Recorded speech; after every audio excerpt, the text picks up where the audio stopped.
Hello and good evening, ladies and gentlemen of the Digital Athletes League. My name is Blaze, and tonight I have with us our beautiful producer, tournament organizer, and tonight caster, Yeah. Hans. Well, hello. How are you doing? I gotta say, you were practicing like that deep radio voice when we were off the air. Man, you gotta do it. I know you don't have an arm, you have to hold the mic like right in front of you, but man, it is gonna be Hello and so good worth it. evening, ladies and gentlemen. This is the That's the voice in which one. he's talking about, and it's kind of cringe. It's kind of cringe until you lean into it, and then you're no longer like, Hello, ladies and that's the gentlemen. one. Tonight we're going to be bringing you some smooth jazz. Or some smoother sex, rather. The match of the night, of course, it's written in the description, in the title of the stream, a YoYo Dog against Nokturns Academy. You may be thinking to yourself, who the hell is YoYo Dog? The T3 Special, yet another team selling their spot because the players disbanded and just entering another like group of players into the tournaments. No, not quite. Name changes can be due to the players joining or leaving an org, or to the spot being outright sold out to somebody else because the players just disbanded. This is going to be the former. YoYo Dog were previously known as Valkyrie. One of those rosters that, didn't make too many waves, too much noise, right? Always swapping out players, causing issues, this, drama on Twitter, you name it. They just did not pop on my radar too often, which is, as good as the thing as could be, honestly. So, Blaze, let's just jump really quickly to begin with into the standings so we can have a quick idea of what's at stake. Which team has a shot at making it? Which team might be more in, a dire situation? So you see the graphic right here. Yeah. We did discuss that before the stream went live, so you take it away. Yeah, no problem here, Hans. So as we can see, YoYo Dog is currently sitting comfortably within fourth place. That is currently, if I am remembering from our conversation, in comfortable seating, whether they win or lose here to make it into playoffs, bar some sort of catastrophe. And right now, Nocturnes not currently sitting too great within their group. 1 and 2, only 3 points for their one victory.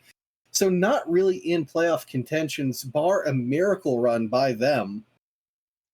Miracle run, which I believe, running the numbers is still technically feasible, but I'm not going to speak to the likelihood of that because at this point, the sample size we have is no longer exactly tiny. So you kind of are to a point where you know what to expect from players, reasonably speaking. Once again, it might be technically possible, and the underdog situation would be perfect. But then again, you gotta stay realistic. Hey, speaking of underdogs, or rather YoYo Dogs, okay, that segue was a bit weak, but why don't we jump into player statistics? I gotta say, these are not the exact players that are going to be playing tonight, because, of course, teams always do swap their players out to some extent. Hey, what's the dog doing? Yeah, there you go. So not everybody listed here is actually going to be playing tonight, but this still does give you a fair idea of what the teams are going to be like. Yeah, so currently we have a pretty solid roster overall. We got Burnt Turkey, Corn Hacks, Merry Mental, and Wi-Fi. All of these players have a pretty solid statistical rating, good cost numbers, 75, 67, 50. A little bit iffy there on mental and Wi-Fi, but you still have 3 very solid core players on this team with solid ratings, KDs, and pretty decent entry ratings overall. And as well, something that to note here, we have Turkey and Mental sitting with 2 1vXs and 3 plants between the two of them. And as well, Hacks with 2 plants as well. So this team really likes to go for those executes and site takes and get that bomb on the ground. So we're going to be seeing some pretty interesting things coming out here from YoYo Dog, the previous Valkyrie roster. Now, what about our other team, Nocturns Academy? So here's the bad news regarding Nocturnes Academy. So you know how this data is pulled using R6 Analyst, and you know how R6 Analyst just dies for 2 weeks after the new update, after new season comes out, and every time R6 has an update, this still breaks like the overall integration to the game. So yeah, the data that we have for YoYo Dog was partial, unfortunately. We did honestly take some flack for having some partial data because it painted like an unfair picture on one of the games. I elected to still show the partial picture rather than no picture at all. So this is like the little asterisks I should add. The kind of thing that you cannot like fix retroactively because you just don't have the data for the games that you didn't record them for. But the kind of stuff that will not be an issue for the next season, assuming R6A does not die on us next season as well. So yeah, once again, I'm so sorry, but I have no data whatsoever for Nocturnes Academy, which is something I was hoping to fix, but for tonight's match again, R6A happens to be broken. So All instead, right, well, let's talk about the players, though. Yeah, let's talk about map bans maybe instead. Okay, no problem. So going into the map bans here, we're going to be seeing that starting off, we had Bank be banned by YoYo Dogs, Clubhouse by Nocturnes. That's going to be two pretty strat-intensive maps taken off the board. Going to Coastline by YoYo Dog's pick. Going to have Nocturnes starting on defense. Chalet, Nocturnes pick. YoYo Dog starting on defense. Cafe and Villa being taken out. Again, a couple of very strat-heavy maps. And we're going to be seeing Oregon as the decider with YoYo starting on attack and Nocturnes on defense should we go there. I honestly think this map pool really does favor YoYo Dogs, and this is not just speaking from a perspective of, oh, we have only their stats on hand, so, and, you know, we've discussed them, but it's just, I know the players on that team, Mental and Burnt Turkey especially, and they're very solid at both of the maps, Coastline and Chalet, so I think these map bans really do favor them in the long term. So we're gonna have to see on that because both teams definitely do have a lot of potential, but I don't disagree. I mean, the players you mentioned, we saw the stats and they're looking good. It's kind of hard to make a definite judgment because you don't have like the other side of that coin for what it's worth. But I'm not disagreeing with you whatsoever. You know what? The good news is the players are just about ready to go. So is there anything else you wanted to add on to that, or should we just jump into it? No problem at all. I think we should just get right into things if they're ready here. So, going right into the action here, we're going to be having our first match of the night, Coastline, brought to you by YoYo Dogs and Nocturnes Academy. I am more than ready for any time a cast comes across my screen. Who isn't? Who wouldn't be? So, right here, I mean, it is going to be the same thing over and over and over again. The same game, same rules, same everything, right? Map operator bans. Thatcher ban? Who would have Lion? Okay. All right, I can see the Lion ban. For Coastline, it's a pretty Coastline, it's a pretty roam intensive map. It's a lot less about those site executes and whether or not you can clear out the roamers, take the map control, and have the space that you want. I'm not typically the biggest fan of a Thatcher ban inside of Coastline specifically, unless you're trying and hold, the penthouse cedar site.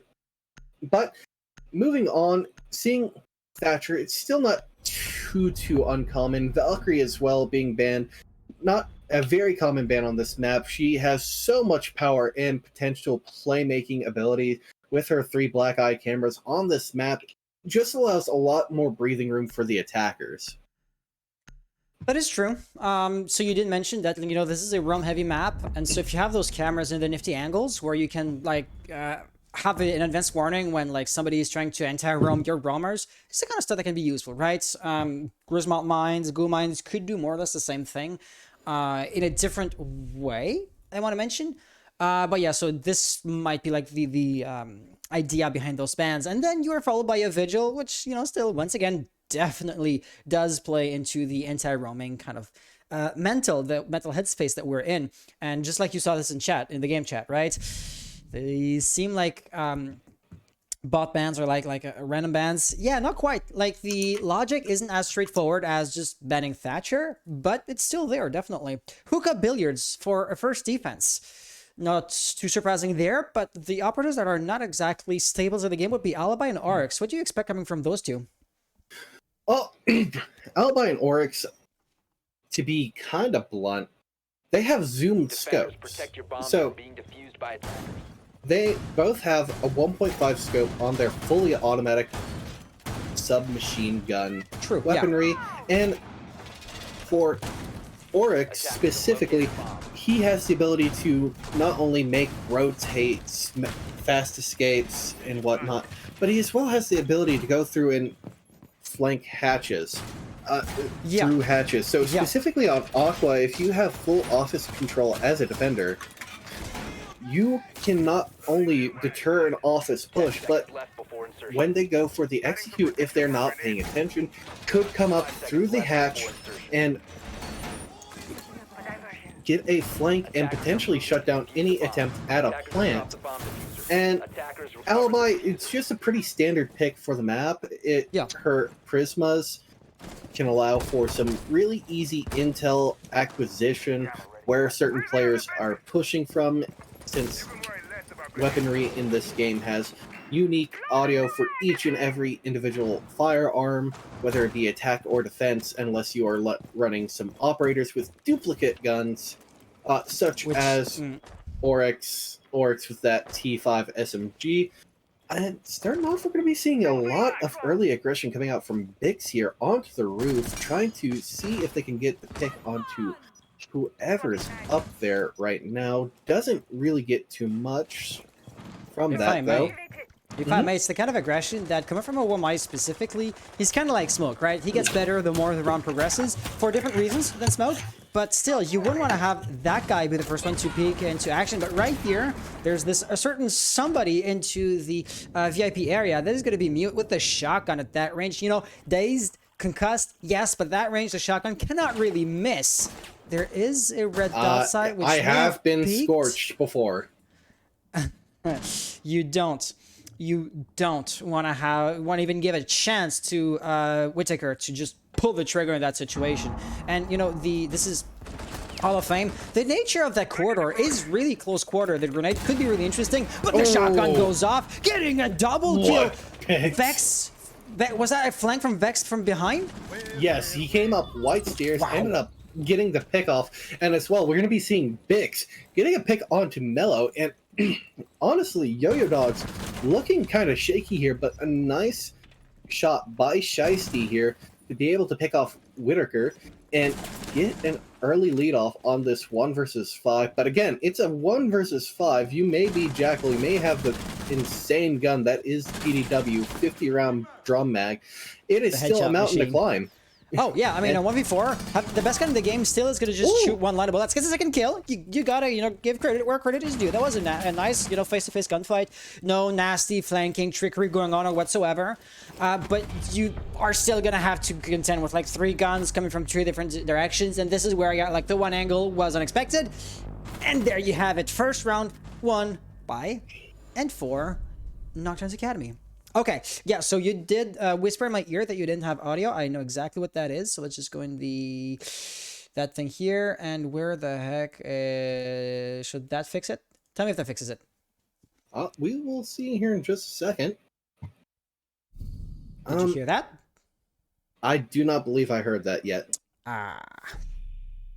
Well, we'll just figure it out at a later time. We can figure it out in between the maps here, but... Currently, we're going to be going on to the first kitchen and service hold here, and we're going to be seeing Whittaker actually sixing from a Kaid onto a Capcan. That could lead YoYo Dog off initially think that it's a penthouse take, but they're going to be running the same lineup they had in the first round. They're giving not a single care in the world. They're just going to assume that it's a standard site rotation coming out here for Nokturns Academy, and we're going to be seeing that reflect by the fact that, again, they didn't go through and 6-pick in. Interesting coming out from Vex there, going through and running through both of those walls. Yeah, you did doesn't see the really- Nura charge reinforce right after, so I guess it was a mistake. I want to say it's a nice little touch having the Thunderbird, so any kind of damage Vex takes can just heal back up there. Nice little touch. Yeah, a point I was about to make exactly myself there as well. Any rotate damage that the Orcs would have by using his Rima dash there, not going to really have too much effect in the long term, since you do have Thunderbird on the board with Arcona stations, being able to heal 30 HP per use of those little Healy boys, and unfortunate movement coming out from Owen there. Mello ends up accidentally TKing, trying to get the mudroom door open, and this could be very, very much so even more unfortunate coming out for YoYo Dog and Mello here, as there's going to be Needles contesting from the Sunrise Bar, currently not being pressured too heavily, but on the other side of the map, Vex, not only facing down the 150 from Zofia, but air jabs from Kale. It's pretty massive. It's actually really good what he's doing, because those two would then have flanked through blue to put the pressure on Needles. So just having, that one roamer harass them is going to pay dividends in the long run. Right there by the window. And they do end up getting them. So Needles stayed alive for way longer than he had any rights to. And now the attackers, YoYo Dog, of course, have full control of that wing on the map. Whitaker right there has a nice cross angle. Anybody that walks through the doorway is going to have a nasty surprise, and that is going to be Zofia stepping foot on one of the cap can, and a second one. You just went through a trap. Why don't you watch out for the second one? That is really unfortunate there. Clears one, but doesn't expect the second double trap to be at the end of that security hallway. Ends up going down to something that could have easily been prevented, and now making it even man count again for Nocturnes Academy, which is exactly what you want on these clubhouse, not clubhouse, but coastline. Clubhouse is banned. Coastline defenses, because again, these rounds and maps typically tend to favor the attacking team. So being able to claw through, get any advantage you can on defense is a godsend. But as I say that, we see two picks go the way of YoYo Dogs, and now Vex, left in 1 versus 3, gets the early pick off, gets a second. Mello not expecting to push through. Now in a 1 versus 1, and we have Vex, who's already gotten all the way through, and Kale outside waiting for the push. A drone on Vex, so the push is expected, and a good swing coming out from Kale there to close it out, and what was starting to look like a little bit of a dicey situation for YoYo Dogs. You know what? I think we're going to take just, half a minute's break. I'm just going to bring back our cameras real quick, just to fix your audio situation. It really won't be long at all. It's just that, instead of just clicking through, I'm just going to do this right here, right now. So just to confirm, yeah, I don't see. Okay. You know what I'm going to do? I'm just going to use Discord. So Discord screen share is going to, of course, have the audio, and this way you are not gonna have just like the deafened experience, because gunshot sound and footsteps and everything is a pretty big part of the game. I would have to agree with you. So let me just jump in here and do this like so. Pray tell, you see the game right now? Yep. Okay, so if we jump back into it, do you also have audio? Let's just be here in just a second. That should fix it. I believe that should fix it. Did you hear that? Yes. Awesome. Yeah, so I know Parsec's gonna have better latency and everything, so you may want to have like the Discord screen share open just for the audio part. I am going to kill my my internet connection tonight. I believe I'm already stressing it as is usually, and now we're like adding one more feet on top of everything. So yeah, I'm pushing my limits here. But what wouldn't I do for you guys? So Jumping into our third round. You know, the first round was won by Nocturns with a fair margin. The second one, YoYo Dog was able to, you know, quite cleverly get the diffuser planted. You did mention, right, looking at the stats at the beginning of the stream, that they do like to plant the diffuser rather than going for kills, as their plant statistics are, you know, above average, which does not mean that their win rate is above average. Just like when they win, the way they go at it is pretty nifty. Let's see if that is going to be a trend that continues, because right now, Nocturns not satisfied with what they got, are going exactly the way where they went before. That means if they know what YoYo was going to do, well, then they know how to react to that. But then again, YoYo might also switch things up and not go for the same attack as they did before. So far, Nocturnes seem to be going for the same defense, roughly speaking. There's no Mira, so yeah, small details will change here and there, but they will really bet heavily on the execute rather than the strategy itself. You know what I'm saying? Yeah, no, they're going to be setting up and trying to prepare a little bit better for what YoYo Dog was trying to bring onto the table. And here we're going to be seeing Mello not team killing Owen this round, trying to get that door open, as it's going to be Gun who actually instead gets that open. Now, currently up top control, Hookah side is sitting in the hands of YoYo Dog, as Owen has already entered, I believe, with Mello right behind them, if I was not mistaken. I think he's alone. No, he's okay. Alone. So no, what I like to see here is, remember how problematic Needles was in the Sunrise bar. So if you have somebody from above, that could help out to flush them out so much quicker. But thing is, Bix is there, and just like that, Sledge can no longer just... no! Is he not gonna turn around? Wait, what? Was he even aware? I mean, he got shot at. How would you not know that? Did he not? Did he think he got shot from below? No, because he was like in the staircase when he got shot. Well, it doesn't matter because Vex is the cleanup crew. Anyway, that was odd. That is very questionable because there wasn't. Bix isn't running a suppressor, so they're going to have that threat indicator telling them that they're being shot from Hookah. For sure they knew, but they just didn't react, I suppose. Shiesty right here taking some amount of damage. At that range, I would expect the AR to be a better performing gun than the SMG of whoever was shooting at them. Just right there, Zofia getting a nasty kill on Vex. You know, that's the 150 bullets LMG for you. In a nutshell, Ikko Burr and the guys on the other side do kind of tend to die. Whittaker does have the DMR, so I suppose at that range, once again, anybody can land a headshot, but you know, you still have to take the gun's characteristics into consideration. Yeah. 1 minute left. They're going to push, but they still have time to prep themselves. Yeah, currently 3-on-4 situation coming out for YoYo Dog. If they want to try and get this site execute going, they're going to have to mount back and climb through a lot of manpower and a lot of space here still. Currently still have someone playing over by the kegs wall, one inside of front main lobby, but as I say, that kegs wall gets taken out by Iski here, but we still have Whittaker here playing with that Mark 14 on the feet holes for the kitchen door, so it's going to make a site execute really difficult here, especially since Shu is being air jabbed off, so they can't really contest this player kitchen window going for that plant, but just barely able to get the shot because the crossfire wasn't good, and Bix with another nice shot, now in a 1 versus 2 versus Whittaker and Bix, and Iski not able to close it out. Bix with a nice 2-piece onto that round, closing it out. Nocturnes Academy now up 2-1 on what is typically an attacker favorite map.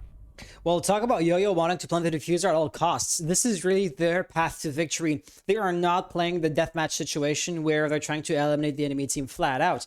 They're trying to plant it from under their noses, which would then create a situation where Nocturnes has to peek and take massive risks. Remember round number 2, right? But this time around, it didn't exactly go their way, and I would argue this was an ill-calculated risk because the guy that was planting was not defended as well as they thought he was, right? Granted, whoever was, I think that was Vex, who just peeked in, got the kill off the Nomad, and then died instantly.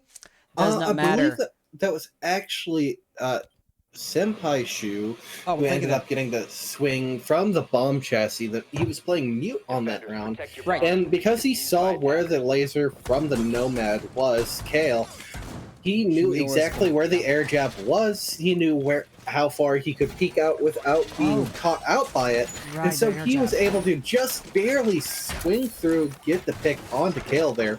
And here we're going to be seeing our first penthouse hold of this series. Now, for those who don't know, Penthouse was reworked. Oh, did I just lose the internet? I No. think. Okay. Internet blank. Sorry, we lost your last sentence. Go ahead. I believe it was.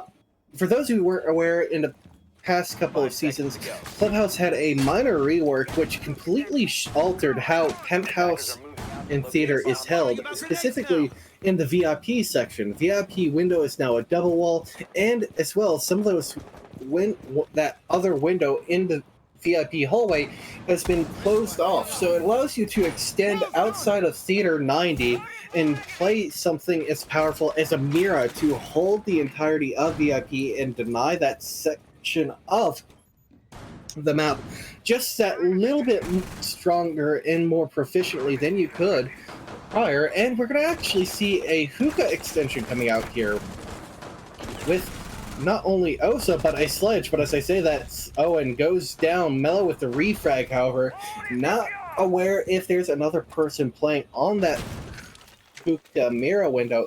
But right now, if I'm the Mira, I'm happy. I traded 1 C4 in pocket to 2 frag grenades, but you still have Mellow, who's able to set up here and barely gets clipped on the side. So that is something to be weary of if you're playing the Osa, is that when you're deploying that shield, you have a very, very small fraction of your body on the left and right that is able to be caught out and shot. So it is lucky there that Mellow did not end up going down as a result of that. Oh, that's nifty. They're trying to use, of course, the smoke so that the Zofia, when she's exposed, does not get hit. And then, with the impact grenades, the shield gets flashed out. I gotta say, you don't want to underestimate an Osha. She can be, like, so good.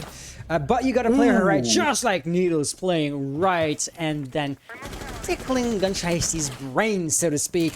You got the numbers game, playing in favor of Nokturns Academy. The health pool, look at Mellow, how weak he is. This also does add all things up, but it looks like Zofia, Iski does not care about statistics at all, goes in, gets a kill, and now it's back down to a 3v3. The defense still has full control of the OBJ itself, but you can see that the attackers, specifically Iski, are creeping ever so closer. Smoke canisters being popped, of course, it's teeny tiny bit early, so I guess good on Iski, but Iski especially is doing a lot of noise, which will turn the attention. You know, Senpai, for example, is not stopping the main push of the 2 other guys. Cross angle could be dangerous. Yeah, cross angle was nearly a death blow for Mellow there. Kale nearly clipping them and either getting the finish or injure onto them. And Mellow still sitting here with both of their Osa shields in pocket, not wanting to play more of an active role with those shields. Now, currently, we're going to be seeing as well Senpai playing the close swing angle, but we're going to be seeing Iski on a big window push, takes down Bix, but Senpai and Needles just being the better players in this instance, and we're going to be seeing Nokturns taking yet another defensive round here on this coastline game. Simply put, the attack was out of time. They could not just funnel through the one doorway. They had to rotate to try and encircle the bomb site as much as possible, hence the Zofia on the window. But what do you do when you have just a couple of seconds left? You gotta rappel through. And is there an easier kill than somebody that's rappelling in the entire game? I don't think so. You know, you're locked into an animation, your movements are impossible to change, you're out of any kind of cover whatsoever, you make a very predictable noise. What else could go wrong from the point of view of Iski, you know? Getting C4'd off the window, probably, since Needles was on the other side of the map. But they'd already blown their C4, and that throw is impossible. I think the only thing else that is a worse feeling than getting killed off a rappel is being killed while on drone or cameras. Just that feeling of just, oh, I was... Okay. Why use a shotgun? I substitute your reality with that which is my own, and that is Rima rotates. Needles going through, charging through like a madman. Oh yeah! That's the one. So yeah, Nocturnes Academy are playing the extended ROM game, you know, opening up a lot of rotations, basically, in order to see as much as possible, because the earlier you start shooting at the attackers, the earlier they're going to have to slow their walkers, their OBJ down, and, you know, if it adds up, you can even, like, cut them off so early that they end up wasting too much time, and, you know, an attacking team with no momentum is an attacking team that's bound to lose. Yeah, and that's another good point that you mentioned here, Hans. Momentum. Right now, Nocturnes Academy is completely inside of the driver's seat for this match. They have every last bit of momentum here in their pocket, in their control. And right now, it is YoYo Dog who's going to be having to completely scale back and reassess how they're going through these attacks to try and stop the snowball that Nocturnes currently has rolling for them. Yep. I do want to say, I do like what YoYo's been... Oh my god! Okay, I usually like what YoYo's doing. Trying to plant the diffuser instead of just going for the kills, you know? Use your brain, because gun skill is gun skill, but add brain on top of that, and you got a winning recipe. You can, like, supplement lack of gun skill with brains, basically. Oh, and right here, taking a gunfight and losing it. This is going to be yet another one that's just starting to look really good for Nocturnes Academy. They're already, like, 2 guns up so early into the game. You didn't lose too many important players, you know. The Hard Breach, the Nomad still up, but, you know, losing both your entry fraggers is still bound to hurt. At some point, you have to entry and frag into the bomb site, especially if you plan on planting the diffuser, which once again is YoYo Dog's modus operandi. Another kill, but a refrag. Iski is still technically alive, but goddamn, are things not looking good. Yeah. This looks just honestly heartbreaking for YoYo Dogs right now. It does. It does. You have both your entry players dropping less than 3 kills, and then as well your flex style player Iski 3 and 4. You have your flank watch sitting like 2 and 3, and your top fragger on this match is your hard support and is presumably your IGL as well. Who's sitting 7 and 4. It does not look great right now for YoYo Dogs. It definitely is the upside down pyramid. It looks like Shiesty is gonna get like the little peek. I suppose you just saw the 1 pixel, like the earlobe or something. Gets the kill there, bring it down to a 3v3. You gotta give credits where credits is due, but then again, the issue still remains. Look at the health pool. Look at the numeric, or the countdown. The clock is down to 30 seconds, and they have no real point of entry. Every single point of ingress is still watched by someone, and Iski cannot just bulldoze their way through to then, you know, open up a flank or something. With that amount of health, it's just not going to matter. It's not going to work. Yeah, and currently going into these final 15 seconds here, it's going to be an uphill battle for... uphill battle for YoYo Dog, and unfortunately we have Gun, who guns down his teammate Kale, doing part of the job for Nocturnes Academy, and it is just it's just rough right now. They're currently staring down the barrel, potentially going down on this side 5-1, and it's bleak. It is. It absolutely is. I don't know what to say. Like, Nocturnes Academy, they were not the kind of team that you would expect to do so well, if I was once again to refer to the current standings that we showed at the beginning of the stream. But then again, I mean, the results do not lie. Last round before the role swap, so this is an attacker-sided map. I guess it's now or never for YoYo Dog, because they're already like way behind what they would ideally want to be at. If you look at the current composition, the operator selection is bog standard as far as like this team is concerned, right? You're gonna have the RX, who, okay, yeah, right, you don't want to run through that wall, you just want to create P holes. Well, that one's Vex, not Needles. Needles is the one who's been just kind of going through like, oh yeah. Man, I'm so amnesiac, I'm so sorry. I mean, okay, not the same players picking the specific operator, but the operator or the playstyle as a whole is still got to be brought to the table by the defending team. YoYo Dog are going to be in a similar situation. I do believe as I am checking my notes, every single player is playing the same operator as they did before on YoYo Dog. So both teams falling into their rhythm, finding their groove. I gotta say, that rhythm heavily favors Nocturnes Academy though, so to YoYo Dog, I suppose, switching things up might not have been the worst idea ever. If not the operators, then definitely the playstyle. Yeah, playstyle is currently what is being YoYo Dog's complete and utter downfall here, the way they're wanting to go through and take this map, do their executes onto the site, going down into the last 20 to 30 seconds each and every round on their executes, almost reminiscent of the 2019-2018 Vitality almost.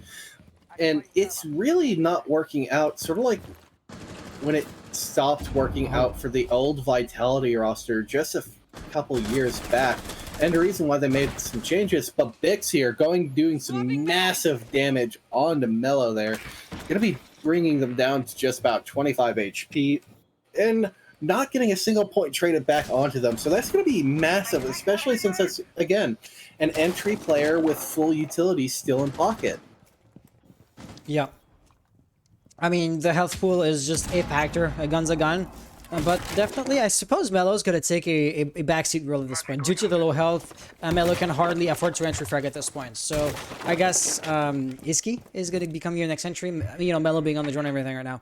But the attackers do have kind of top floor control, and they're not challenging the defenders in Sunrise Bar too much. It's kind of a calculated risk because, of course, you do have an unmitigated threat on that area of the map.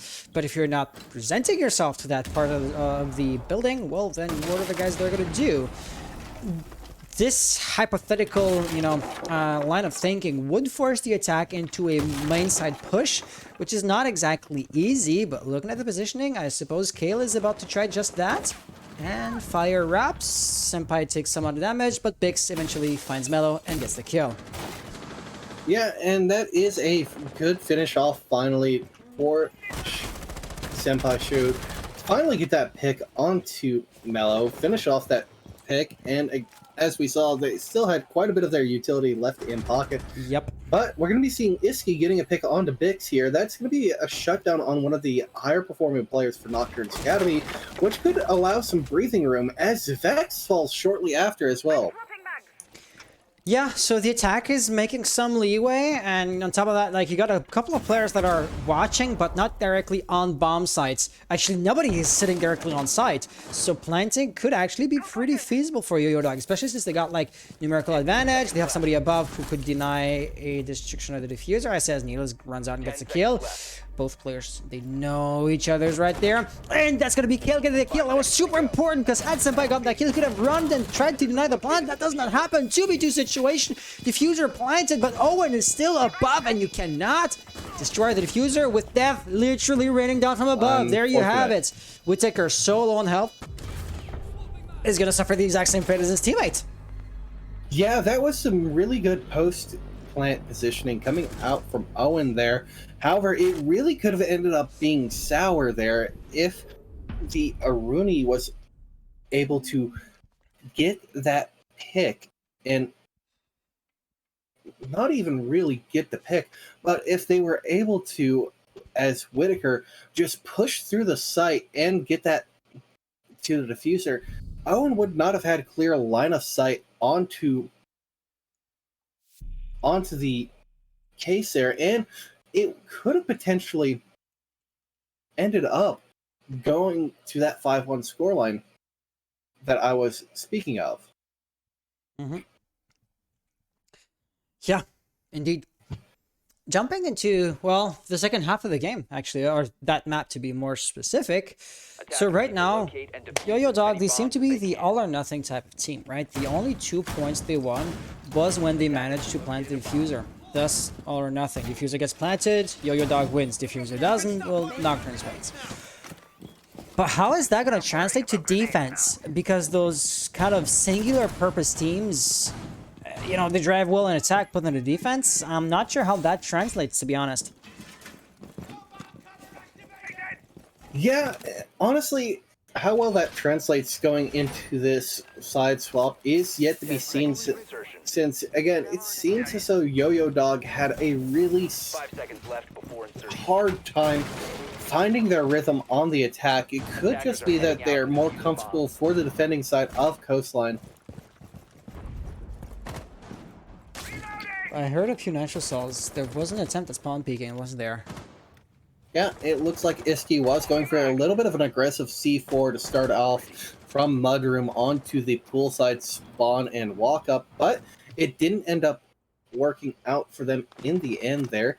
And we're going to be seeing Owen as well, setting up an extended mute roam into the master side. Kale taking some massive damage from Needles, but returning even more to him from the main door and bathroom door. But they're rotating. There's nobody in the main entrance anymore. I suppose they're going to be following Vex, trying to enter in through like office or something like that. Going through CCTV maybe, depending on what they want to do. Right now, that could almost be an exact headshot wallbang on Izzy, who barely misses. Oh, yeah. There comes the pressure. Izzy needs help right now. Izzy's a dead man. And yet, the help does not come. Well, stays alive for longer than I was expecting. There you go. Okay, that was the save he needed, but there still is a grenade and Bix with an actual gun. So you got a 4v4 situation. I saw somebody on rappel on the, what's it called, CCTV area. You're right there, Whitaker.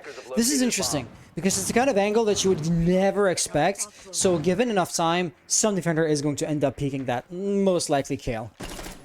Yeah, being on that security window rappel is not a very common thing that you see done, even inside of Pro League. And almost every single time I've seen that inside of Pro League, I've nearly always seen it get a pick off. But it appears as though that we have Whitaker, who has gone ahead and decided to rotate off that angle, try and see if they can get a pinch play with Needles onto Kale here. And Kale gets that pick off, doesn't go back security, which just saved their life for a brief moment there. But we're going to be seeing that late trade from Whitaker there going off, and we're going to be seeing everyone on side of Nordic Academy being at full HP off of Needles' last dying breath, that being the last heal from the nanomachine, son. Bix getting a nice pick onto Gun as well, but we have Mello here currently flanking down the white stairs, potentially being called out by a drone. No, not seen, but Whitaker with a nice reaction gets 1 and 2 to close out this round. Last alive as he was, you know, that Jaeger had to get back on site ASAP. But thing is, when you got like two attackers rather between you and bomb sites, the odds are you're not going to make it. I do want to note, it is a tiny gripe. I'm nitpicking, I'm aware, but the default cam was still up. So as the attackers, Nokturns, you had like 3 guys there. How did you not shoot down the default cam? But then again, Nokturns won, so am I truly complaining? I guess not. It's just something I wanted to bring to your attention. So yeah, 5-2 splits. Now that Nokturns in the driver's seat on the attacking side, the easier attacking side for this map, things are going very sideways for YoYo Dog. Is there anything else you want to add on to that? It seems like they really should have been practicing their yo-yo tricks here, because everything they've tried to bring out here has been seen, countered, and calculated for by Nocturnes Academy here. Yo-Yo Dog really needs to be walking the dog, both in a metaphorical and figurative sense here. That makes zero literary sense, since they both mean the same thing, but you get what I'm trying to say here. Yo-Yo Dog needs to try and change it up, flip the script, and figure out what they're doing wrong here, because they're getting the opening picks. There have been at least 6 rounds out of these 7 that have been played so far where they've had the opening pick off and haven't been able to capitalize or execute on it. So here's exactly the thing. Kills matter a lot. I believe Reaper, the old coach for Rogue, said it's like brain and aim. Yeah, exactly. Brain is like 40%, aim is 60%. Smart as you are, flanking everything is going to help, but at some point you are going to have to win your gunfights. And this is something that Yo-Yo Dog are just not doing right now. Like, once again, going back to the first half when they were defending, where they were attacking, they tried their best to get the diffuser planted because this stacks the deck in their favor. But there is no such trick that they can rely upon as the defense. Maybe, you know, wait out the clock. Izzy right here playing really well to first and foremost force the attackers to use their utility for next to nothing in return, thus wasting time. So yeah, I guess playing, you know, the brain game right now. But yeah, also just getting a kill. Oh my goodness. Gets an injure onto Bix there. Not able to finish it off, as the Roni doesn't have quite the punching power that other guns typically do. But is going to be picked off by the Finka boost. going to 20 HP there. Not going to be fully topped off, but that's going to become in about another 10 seconds. It's going to be brought up to about 40. And another thing to note, Iski is still playing the Sunrise Bar position with full ADSs. There's 2 more frag grenades on the board here, and another 4 flashes, but we're going to be seeing Bix getting finished off here. Oh no, not the Zofia bug again. That thing has been a plague to all competitive players here, but we're going to be seeing Mello getting needles, and now Senpai in a 1 versus They traded 5 situation, and they do end up trading there. Mello gets the pick off onto Senpai Shu, and we're going to be going into round 9, 3-5 for YoYo Dog. Nokturns Academy currently up. Right now, that all just came down to Nokturns did a sloppy take. They did a sloppy take on the Sunrise Bar. No, it's not. It's not. Just yeah, no, they absolutely did. Yeah, going from their 4-2 scoreline into their 5-2 scoreline, they completely and utterly botched their Sunrise take comparatively to the previous round. They weren't able to get the ADSs burned in time. They weren't able to land their frag grenades. They did cost them 2 shallow both times, doing 10 damage off of 1 grenade and completely missing the second one. They completely and utterly botched their utility usage there, and it costs them. Now, I'm not going to say too much, but as well, Vex ended up hopping in off of what should have been a Zofia stun as well that previous round, but unfortunately it has been in the game since their release back in year 2 season 4 in White Noise. The Zofia you know them by heart like that? Let's go. Oh, I've been playing since Dustline. I should. I've been playing since the closed beta, but if you take, for example, yeah, the first 5 or so are easy, but say like, and name the exact season where, like, not the name of the season, but the number of the season where, like, Ace was introduced. I couldn't tell you. Year 5, season 2. Okay, so that's like 4 times 5 plus 2, that's 2020. Wow. No, 22. Regardless, you got a photographic memory, or like a by heart memory, way better than I do. Congrats, man. I mean, I am a coach for a lower tier 3 team right now, so I try to make sure that I'm up to date with all the information, but we've kind of gone off on a little bit of a tangent here, so yeah, they right now we're they are definitely setting up. Look at this. So you got Vex on Repel, you got a Ying that's ready to toss Candela charges. You know, they can wreak havoc on the bomb sites. A few players from beneath, you know, Bix right here could get a nasty kill if lucky, but I don't see anybody lining up. But then again, not tossing the grenades. Owen is not going to be flashed by that. No, Owen is. Oh, no. Whitaker taking damage. Whitaker is in bomb side. Actually, Bix running up the stairs. That's a nasty kill. They cannot plant. They are going to be planting. Bix gets another kill. Mello is down. Diffuser's going down. You only have like 3 remaining defenders. Oh my goodness. And with the heavy free from the LMG, this cuts off the... Everybody, no, the TK with the smoke canister. Whitaker's down, gets revived from a distance. That is kill from underneath with a shotgun that has like a great amount of potential. 3v2 situation. This seems doable, but a couple of kills will have to go your way pretty quickly. Kill is not going to hit the shots, unfortunately. Gunshicey, last one alive. LMGs. Yeah. LMGs so for days.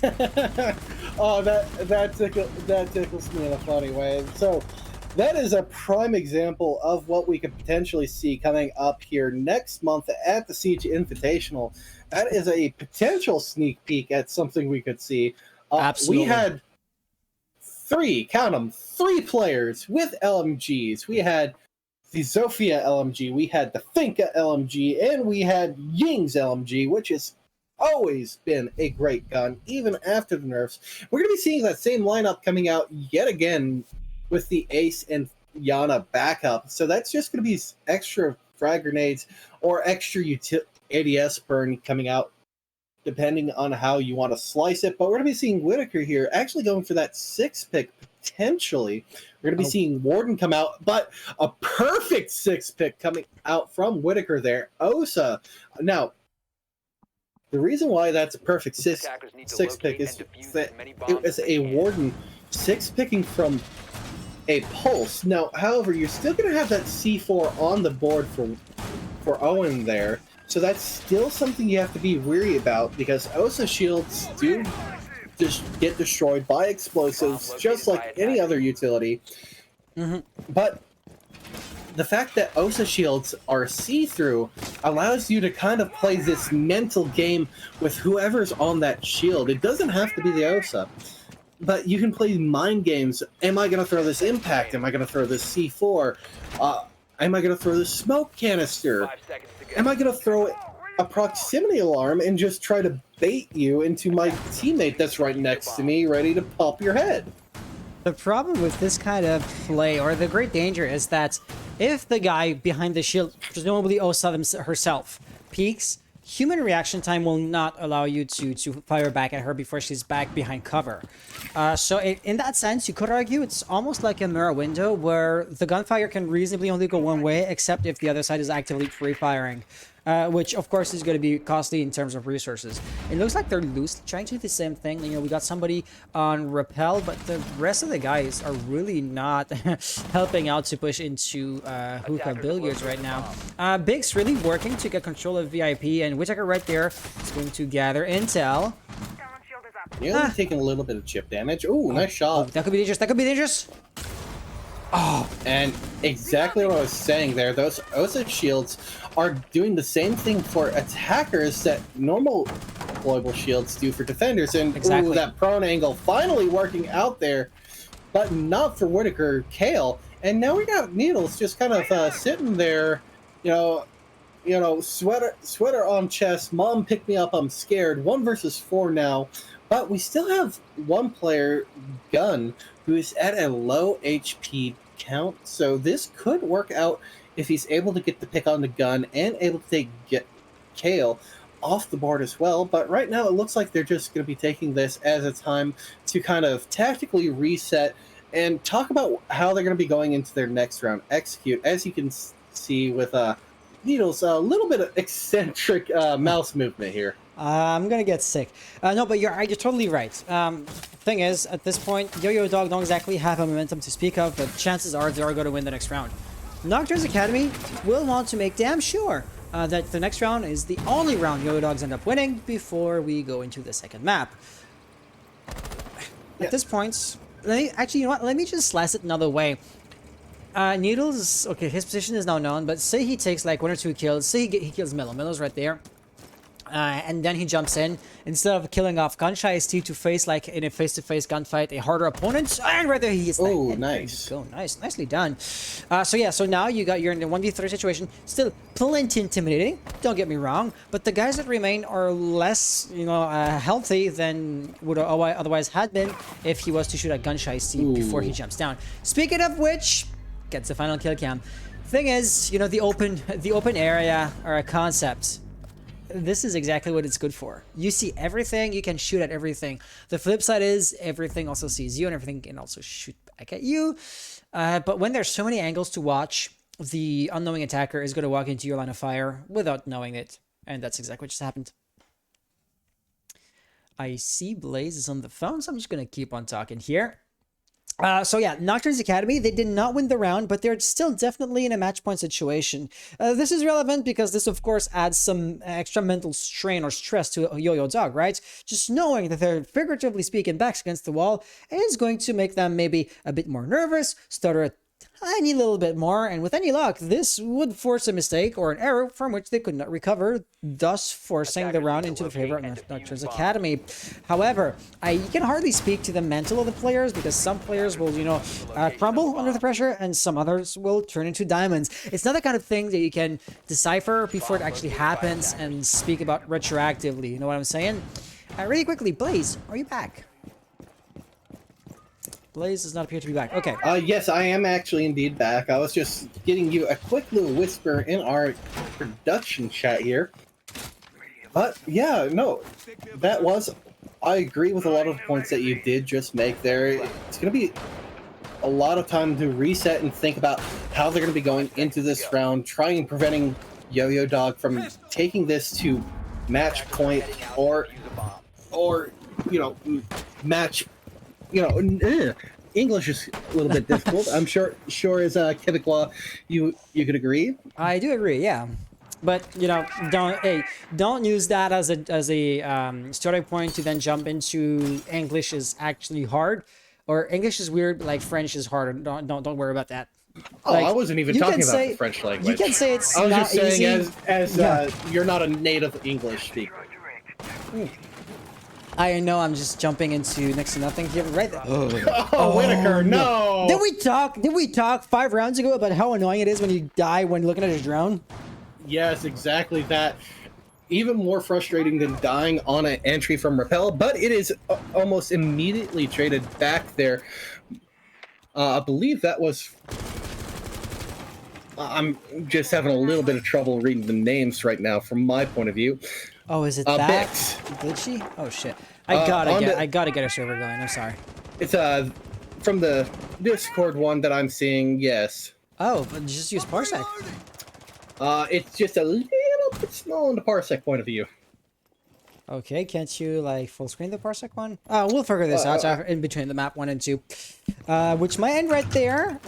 Whitaker, of course, did die early on, but you know, camp duty is an important duty because that will prevent your roamers, or the enemy's roamers rather, to flank you and then to be an absolute pest. I mean, actually dying in a very specific circumstance can be the best thing that you can do for your team. It happened to me once, but that flank drone right there was not present as Sophia dies.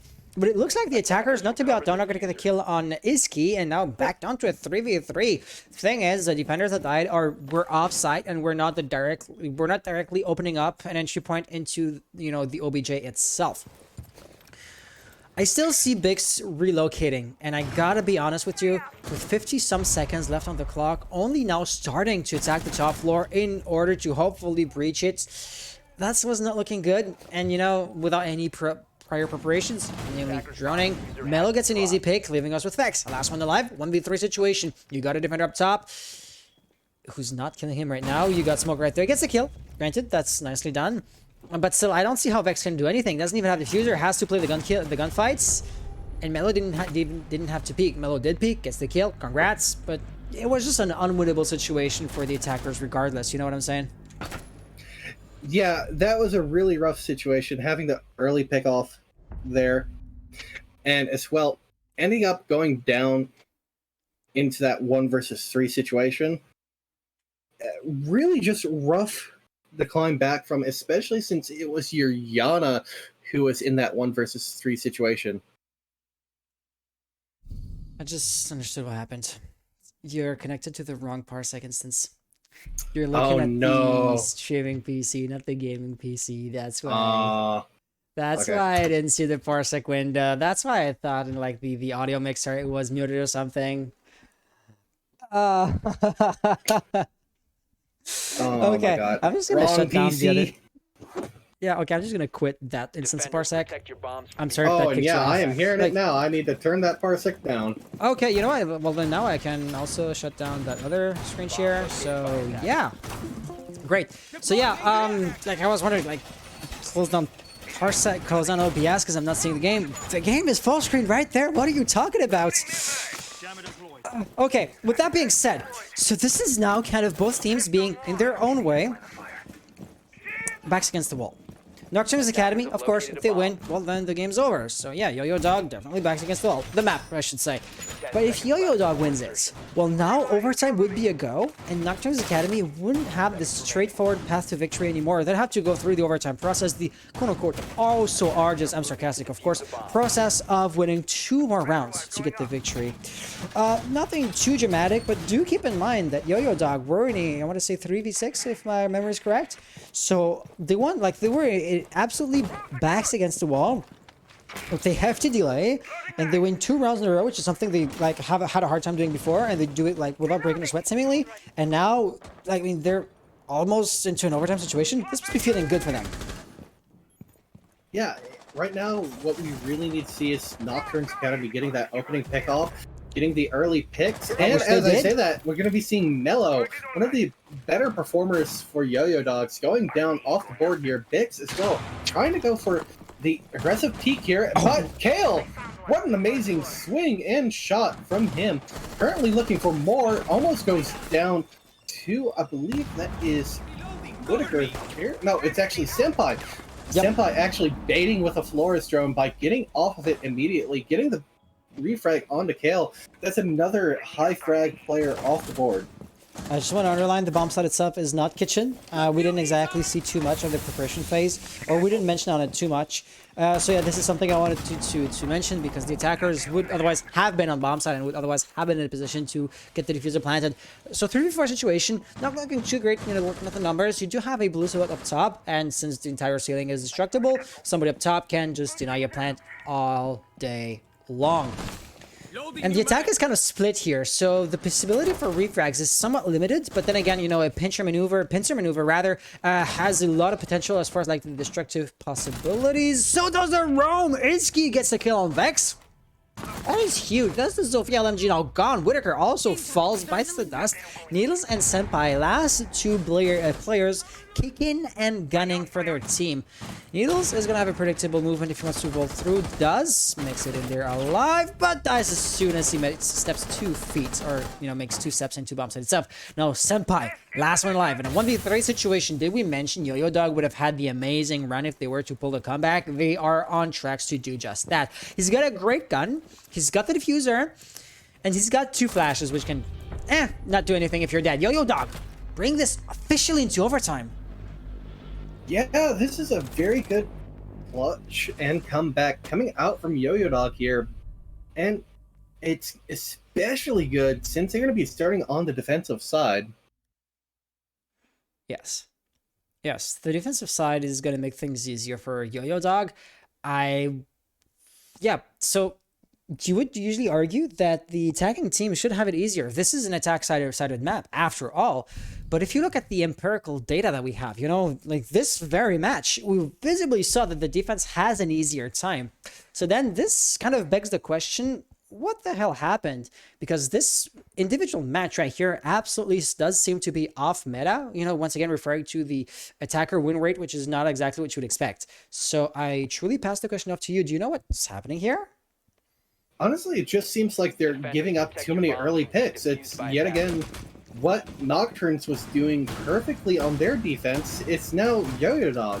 They're giving up too many picks too early. They're not setting up proper crossfires, and they're not executing the way they need to. So, in a sense, if I was to digest that the way that seems convenient from my storytelling, both teams are good. So the team that does make the mistake is going to end up losing. So it's not a matter of who plays better. It's a matter of who plays the least worst, if I was to spin it that way.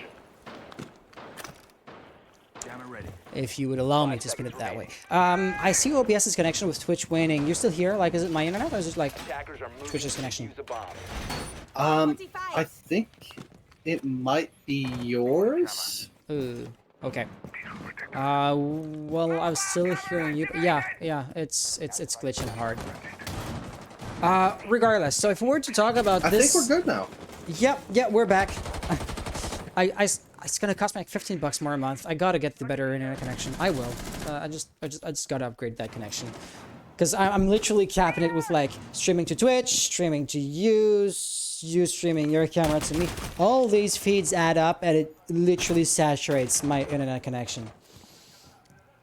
Yep. I say as I lost him again. I literally, you guys can't see this, of course, because it's not the active scene, but we got our cameras in the other scenes, and I just lost him.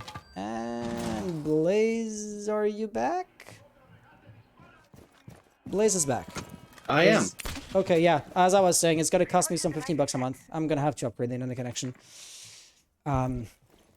Because I'm really saturating my connection right now. But with that being said, dude, the game is on, and we're not talking about it. A full minute has been played, and I have like no idea what's going on because I wasn't looking at it. So we got a defense of the kitchen. We got defenders still into Sunrise, and attackers right over there in Blue Bar. Whitaker, being the hard breacher, could just breach those reinforced walls and put a heck of a lot of pressure on HansIV4. Owen on the top floor does this not. one before. Yeah, it seems vaguely reminiscent. I think Especially one with shotgun good here. Frag grenade here opens up this entire round. And Mello with a nice wallbang onto Bix takes out the top performer for Nocturns Academy. Now we're going to see Owing hitting the deck, but doesn't work out this time. They've fallen prey to it not once, but twice, not a third time. I don't see how Iski can survive that. There's somebody, you know, behind the wall, somebody actually creeping up behind him, which I would argue is the greater threat. That just can be dangerous.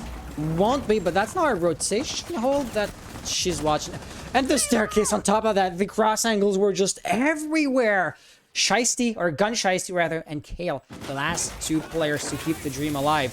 There is Sledge right above, and no, that was actually Zofia right above. Gets the kill. Now Kale, last one alive in the 1v4 situation, has very little control over the bomb site itself, so you could hardly deny a plant with the diffuser.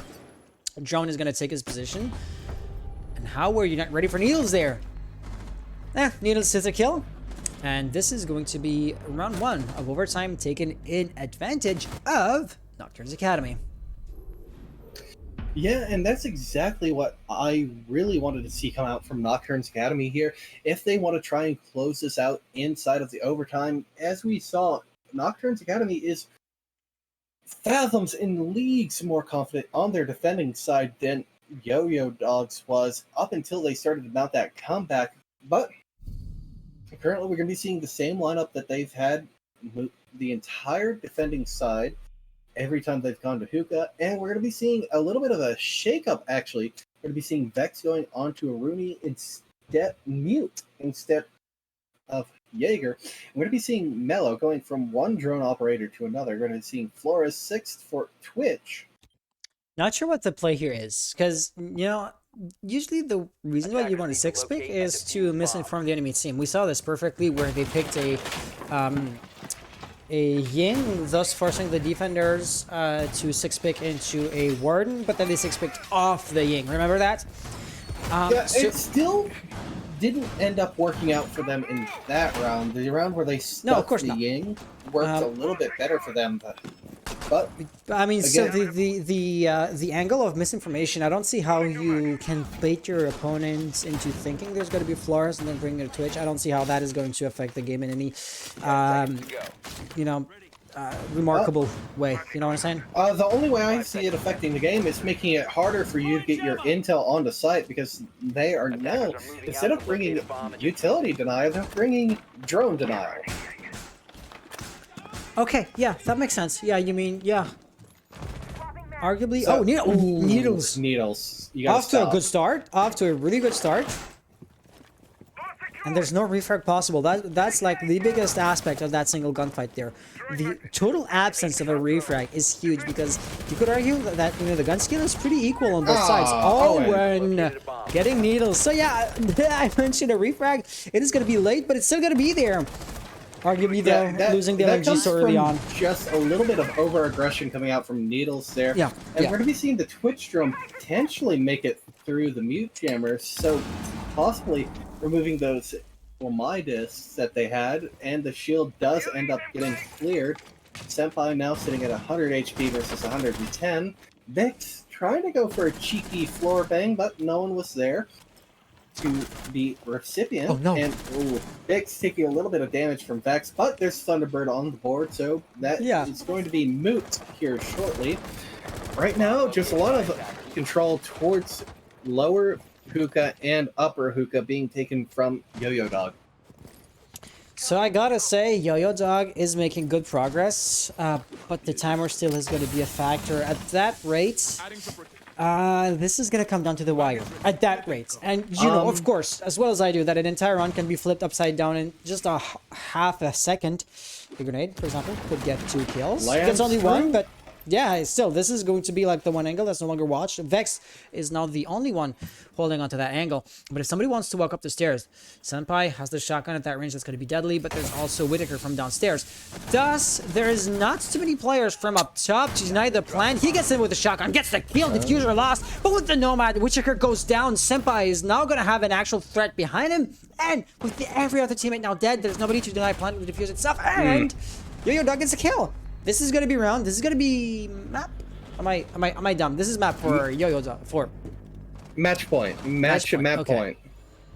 This is match and map point for YoYo Dog and Nocturns here on the first map. Complete and utter back and forth slugfest. Yeah. It seems like no team really is truly comfortable with their defending rounds here outside of YoYo Dog potentially. And we're going to be seeing Blue and Sunrise Spark coming out for them. Apologies there. Coming out for YoYo Dog here. And Amira currently being 6th picked to, we'll see, potentially a Wamai here. And we're going to see Ying not 6th picked and stuck. So the Ying pick was there as they just want to kind of run the Ying, have the LMG, the utility there.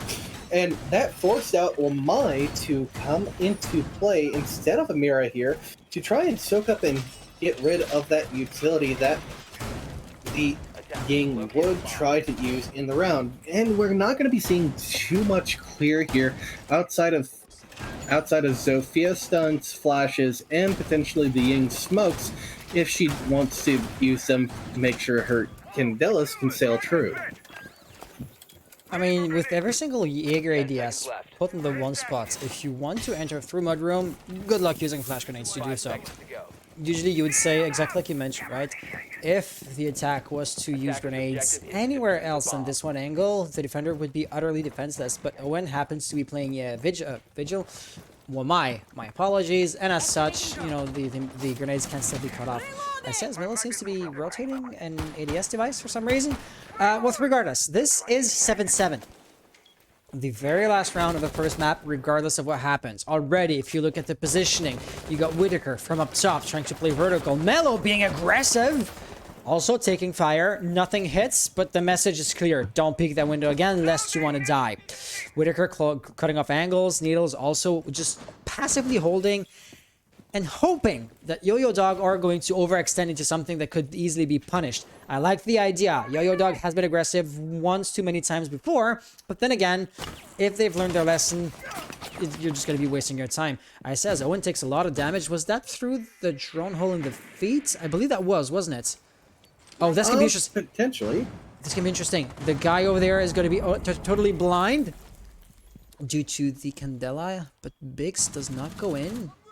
And whoever that was, Owen, of course, has regained his sight back. You cannot do that. Yeah, Needle's getting a nice frag grenade kill onto Owen there. And currently putting man advantage clearly in Nocturne's court. Needles, however, is on low HP without a heal for another few seconds there, as the first one was already used. Going to be about another 12 to 13 seconds on before that. And we're going to be seeing the blue bar execute coming through as Bix is currently watching the security flank that Kale is trying to set up here.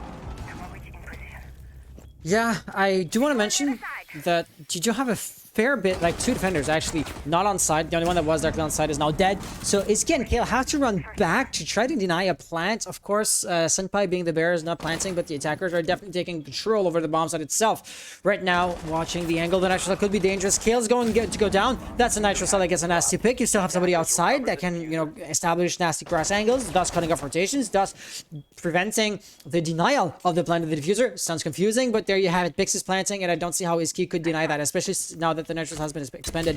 That window is going to be the end of it. There you have it. Nocturns Academy taking the first map. That went to overtime, and I feel like this was warranted. I mean, look at how evenly matched both teams were. Yeah, both teams put up a hard-fought battle there, but in the end, it came down to just Nocturns Academy being able to get the pickoffs and the late round execute in their court and in their favor. And that was a really hard-fought game coming out from both those teams there, but I do think we're going to throw it to a quick break here before we get into our second map of Chalet. Yes, so guys, we are going to take a short little break. We are going to be right back with Chalet right after that. Instead of saying don't go anywhere, I'm going to say go grab a bowl of popcorn, because if you saw the first map and think to yourself, wow, this was fun, second map so far should be just more of the same, really. And I gotta say, I do love the Chalet meta, so I wouldn't want to miss it. I hope you guys don't either. With that being said, guys, don't go anywhere. We will be right back.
basement, right?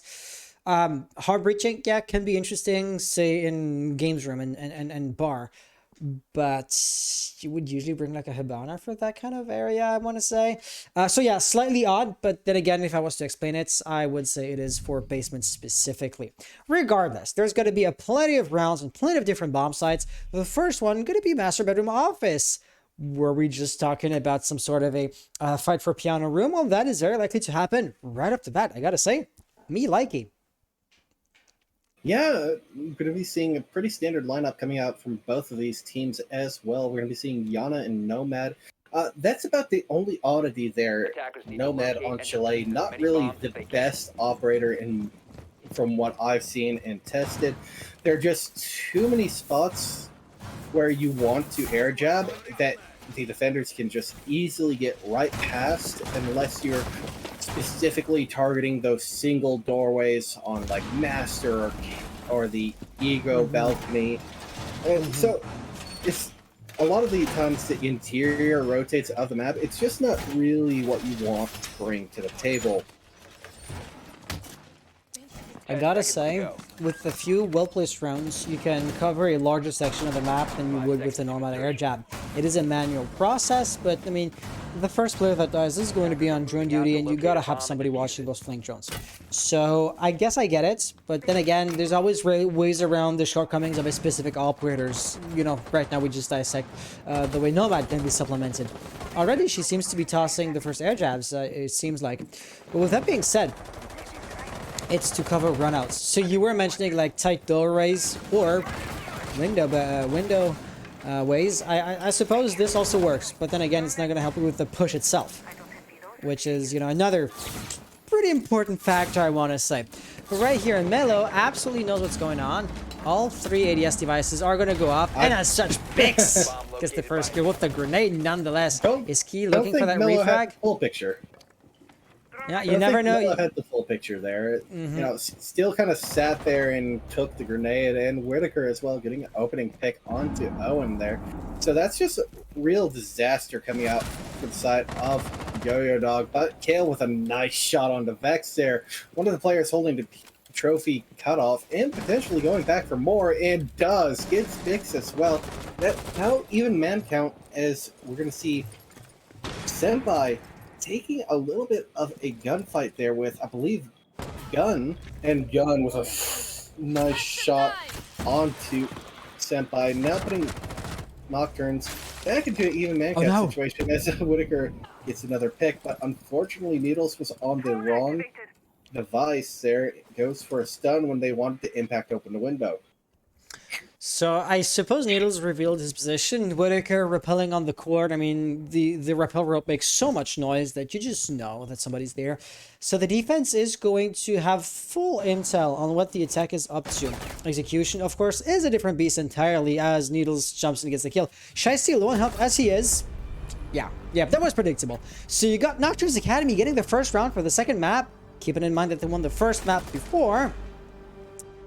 It's not too big of a momentum, but it's something, I suppose. Yeah, it was a little bit of a sloppy round, but Nocturnes was able to turn around back into their favor. We're going to be seeing the same sight come out again for YoYo Dog, so they still feel confident that they could end up winning that bomb site. It just came down to a couple of misplays on their part. It did, yeah.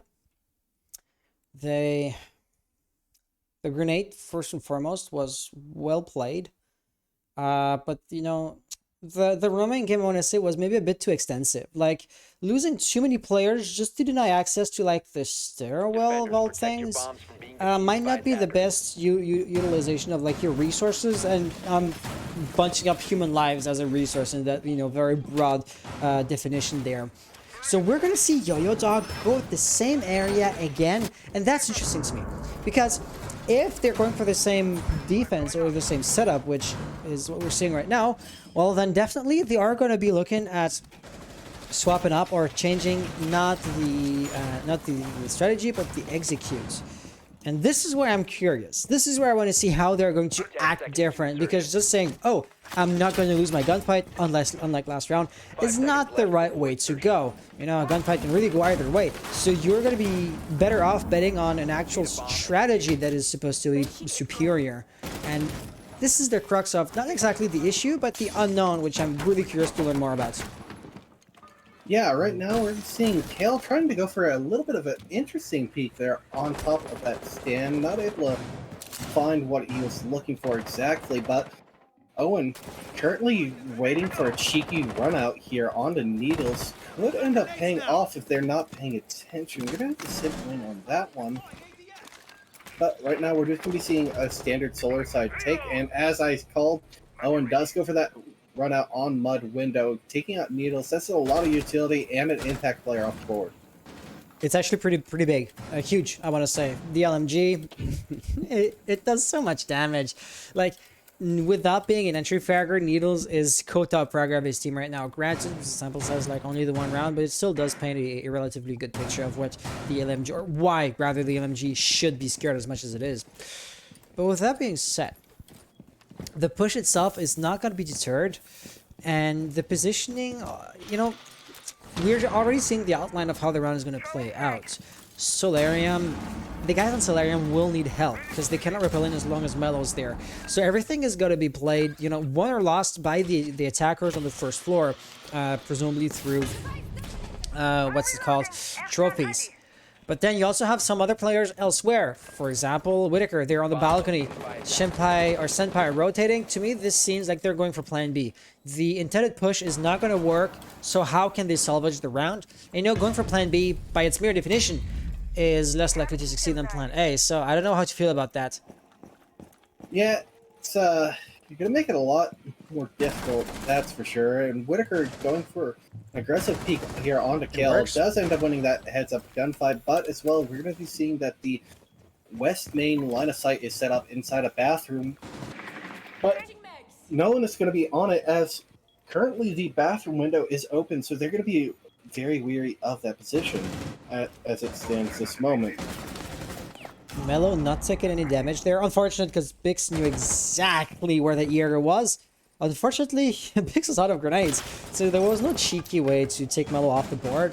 And so you have like the gunfight that goes nowhere. Owen? Oh, Owen is going to be there just shutting down anything that Senpai might want to do. Senpai cannot really overexpose himself, so this leaves us in a situation where Owen gets the kill. Bix gets a refrag. Oh. Okay, this can really go either way now. I don't believe the attack knows exactly where Bix is, so that advantage suppress can be traded for a kill. It does just that. Now they have basically full control of bomb site itself. Owen, last one alive. But Owen is walking back up the stairs and nobody's watching Solarium. No, don't tell me. Oh, no. No cutoff camera there to catch Owen, and while he did end up missing that initial shot on the player, is able to get the spray control and finish off onto the remaining two players, Whitaker, and I believe that was Bix, who's been playing the Yana this match, to end up making it a tie score. It's just the beginning of the map, so tied scores don't mean too much so far. But I gotta say, if both teams just keep on duking it out, we're gonna have a repeat of map 1 back on Coastline, and I will just be very happy to be along for the ride if that was to be the case. Yeah, and we're going to be seeing the first bar and gaming hold coming out here. We're going to be seeing some very standard operators coming out for the side of YoYo Dog. We're going to be seeing Frost, Wamai, Jaeger, and a Smoke. Smoke opting for the FMG9 here, as the Frost is going to be doing the site setup. And we're going to be seeing the Flex operator being a Mozzie instead of a Goyo here. I gotta say it's interesting. Because Mozzie, of course, has the potential to create dead zones for the drones, so kind of like the poor man's mute, if I can put it that way. So the idea, of course, is to consume his position, limit the amount of intel that the attackers can take on you, but exactly where the pests are being placed, I don't feel is the best way, or the best area where you might want to create a dead zone, because the drone is going to make it through eventually. Throw it by hand. Is the drone gonna... Mozzie Pest? Can a Mozzie Pest catch a drone that gets thrown, like if it's too fast to go through? I think it does, right? Regardless, it's not like the stealthy roamer that might actually not want to be spotted out. Like, the attackers know there's going to be somebody holding on the angle, and they're going to send drones until they do find exactly who and where they are, unlike with the stealthy drone. This is going to get mitigated. Of course, the players make me eat my words. Frost traps. You know somebody's going to be there. This is to be expected, and you're going to, like, see them, hear them, you know, expect them, all that good stuff. Nice kill there. But you may not expect the frost trap. Somebody did die to another type of trap that was Capcan back on map 1, right? Yeah, and I believe that would have actually been Gun who died to it. I might be... No, it was Iski who died to a Capcan trap on map 1. So potentially could end up falling victim to the Frostmets in this map later on when they get onto their attacking side. But as well, this is a map that typically favors the attackers yet again. So we could end up seeing this very well end up in the way of Nokturns Academy, given the way Coastline went. Absolutely. Looking at what we got right... Wait, is there somebody on the balcony? Owen, are you about to get a free pick? Oh, no!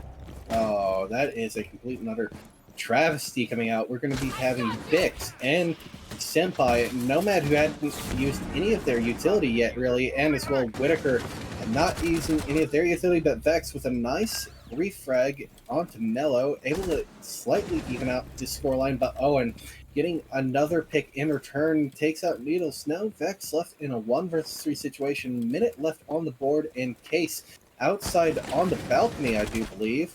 One person currently located inside of the library. That's gonna be Owen on the Frost. Currently, Vex just standing still, trying not to get caught out in any pre-fires. And Frost on blue stairs, dances around the shield, and does get the closing kill onto Vex in a very dominant round coming out from YoYo Dogs. I am just slightly disappointed that the frag grenades were not used in the final gunfights. You know, frag grenades are a useful tool which you have at your disposal, and I would usually say tossing it at random in the hopes of getting a kill is not the right thing to do, because a frag grenade is too valuable of utility to be used as basically a toss of the dice. But when, I mean, in a 1v4 situation, odds are you're gonna die. And so anything that will help you stay alive longer, such as the grenades, if the odds is like 1 in 5 to get the kill, throw those dice. Better this than not throwing them at all. Even better would be tossing it when you know somebody's there, right? But barring that possibility, yeah, just use them at random. Yeah, honestly, attackers need to locate and defuse as many bombs as they can.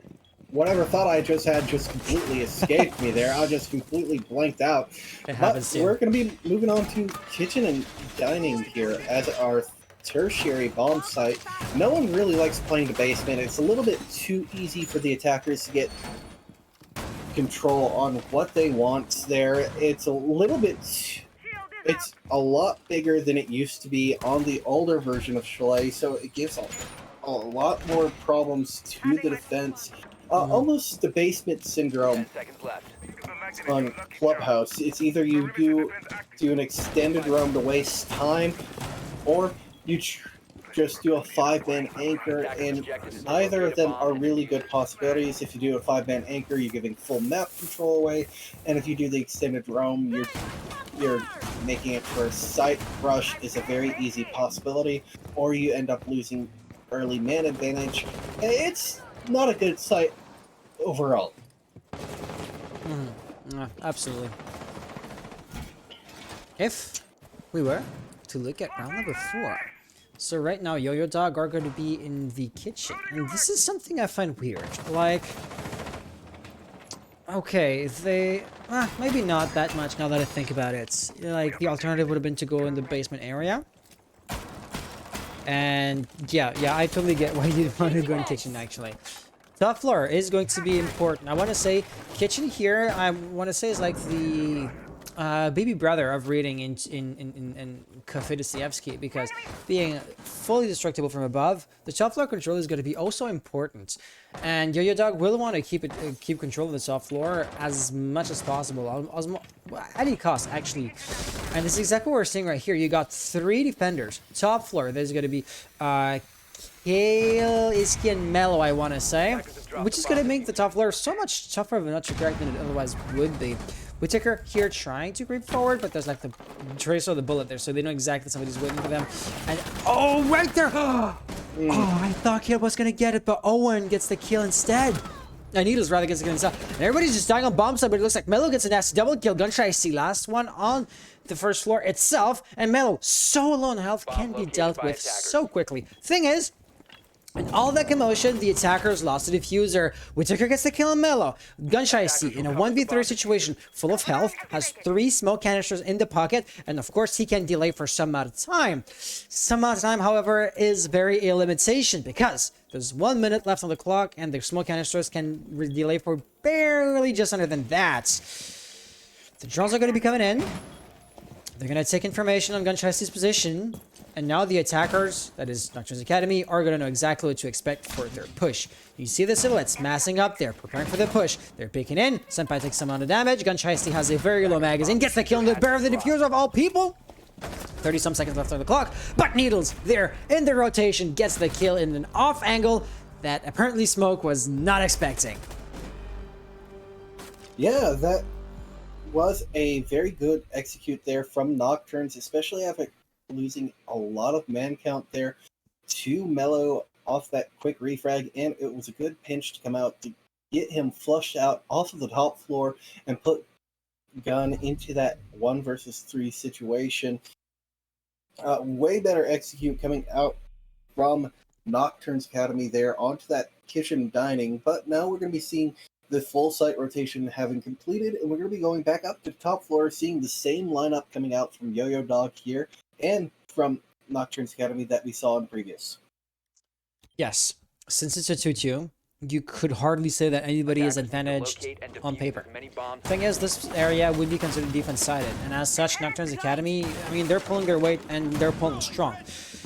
YoYo Dog, however, at this point, they know what to expect, right? So they know where to put the pressure. The easiest example of all would be the very first skill that we saw. Remember how there were 3 ADS devices, and so the attackers just overwhelmed those devices with the flash grenades that they had at hand to then toss in the frag grenade? Well, YoYo Dog, if they have a head on their shoulders, they should expect that now, because it's going to be the very same repetition of the first round. And so should the setup be the same? Well, odds are the actions are going to be really similar on top of that. So, come as it may, Izki with the Wamai. No, actually, this is exactly what I was alluding to. Oh, no. Owen! That's a natural set off the board. Your only natural set off the board. Why would you spawn peek? Why? Yeah, no, I think Owen was trying to go for that same play inside a mudroom window there. Ended up getting pre-fired off the rip. Did take a huge chunk of damage off of Whittaker. Yeah, he died in the bathtub right there. Yeah, still at an angle he was trying to utilize. Wait. The window wasn't even broken. So that means it was just a nasty pre-fire, lucky pre-fire. But speaking of pre-fires, we're going to be seeing Hail fall to Needles off a nice little partial pre-fire. They were making quite a bit of noise, but it is a very good play and a lot of man advantage now on board for Nokturns Academy. And so much map space that they get to work with now, but they are going to be weary of those prone hulls and the Wamai of Iski that is currently located there. Yeah, if you look at the situation right now, you could think that the attackers, YoYo Dog, would be overwhelmed in short order. But if you look at the positioning, actually, you know, Nokturns are kind of positioning themselves around a few choke points that could be held back by YoYo, even with their numerical disadvantage. Needles goes down for good, thanks to Mellow, but the hard breach was a success, and now this opens up further, you know, lines of sights, which of course Biggs is going to utilize to get a kill. So now Shiesty and Mellow, 2 last guys in a 2v4 situation. You got 2 grenades left on Vex, but the smoke canisters can also be a bit of a deterrent. Oh no, jumping on a claymore when you're in a 2v4 situation, this is the kind of stuff. Kills. Yeah, now we're going to be seeing a very similar situation here. Gunshicey now in a 1 versus 4 situation here, having to clutch up or shut up. Does know where some of the players are currently positioned off that bulletproof camera that was brought by Kale, but having to mount back a comeback in a situation like this, especially off that deployable shield that's being played, near insurmountable odds there, and as it shows, we're going to be seeing him fall in due order to the Spear 308.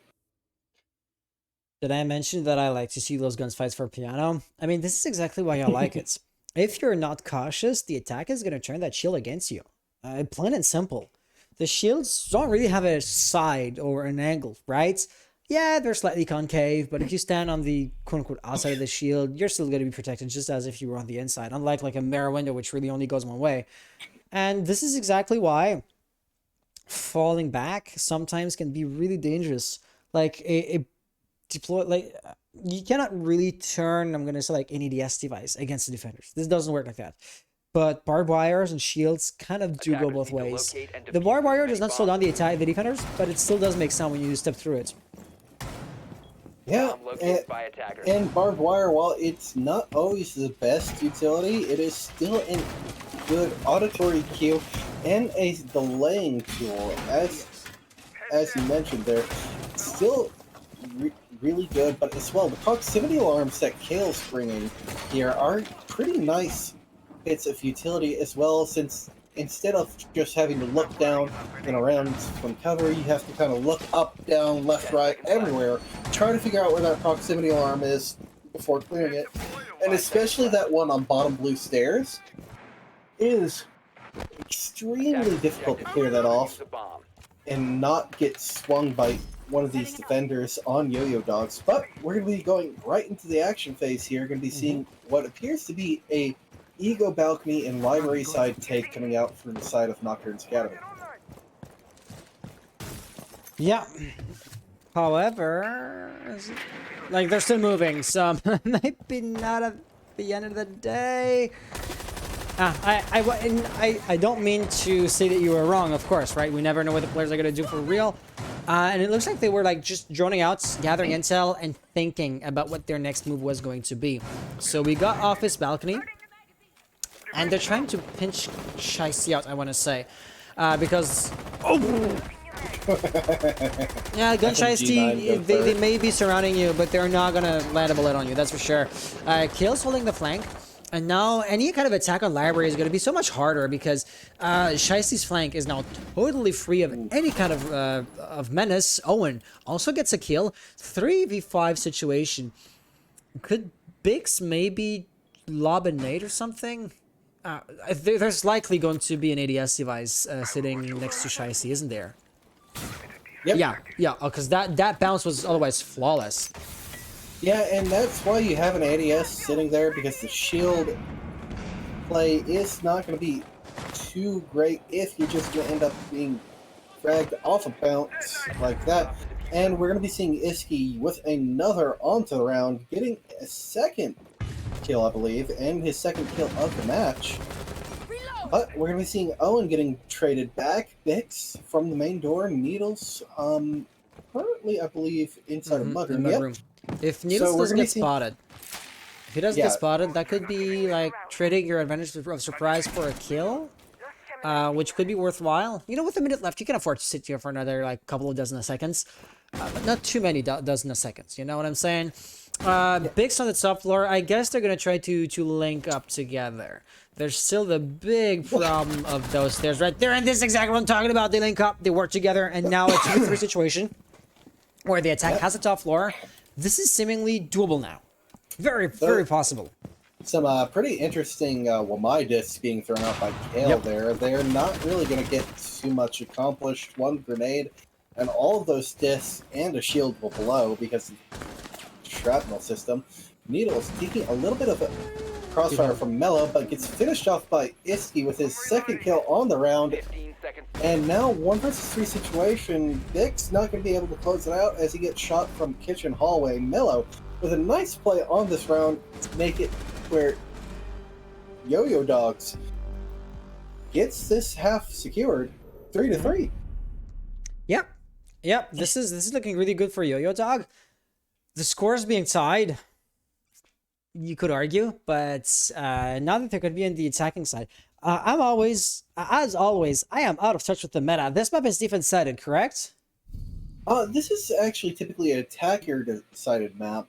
In recent days, it used to be defensive-sided before it got reworked, but moving forward, it's really started to favor the attacking side more often than not. Got it. So now, since the attack is favored, YoYo Dog having kept the scores tied on the harder defensive half, they would be the winners of the first half. Is where I'm going at, basically. Bombs from being defused by attackers. Yeah, and currently we're going to be seeing a little bit of a shakeup coming out from Nokturns Academy here. We're going to be seeing the bar and gaming room site being held first. Now, if you remember the old version of this map, it used to be a popular map inside of pro play, but not inside of ranked. Senpai Shu taking a little bit of flipping there from Whitaker, I do believe, as site setup was going out. But the room was completely opened up. The doorway that used to be in there was completely removed, now leaving only the window. And there's a lot more space to work with than you originally had, as there's that little side hallway there now as well.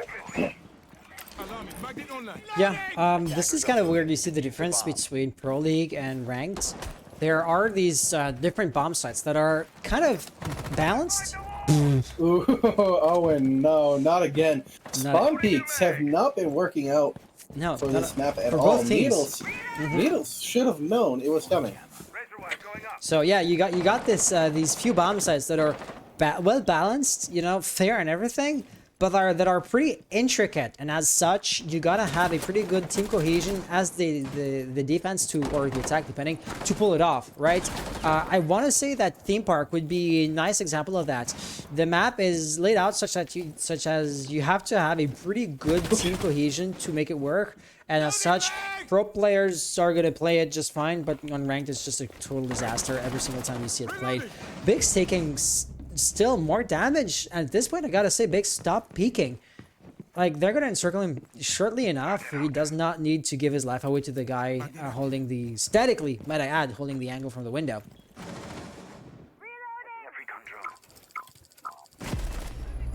Yeah, and yeah, he's being pushed hard.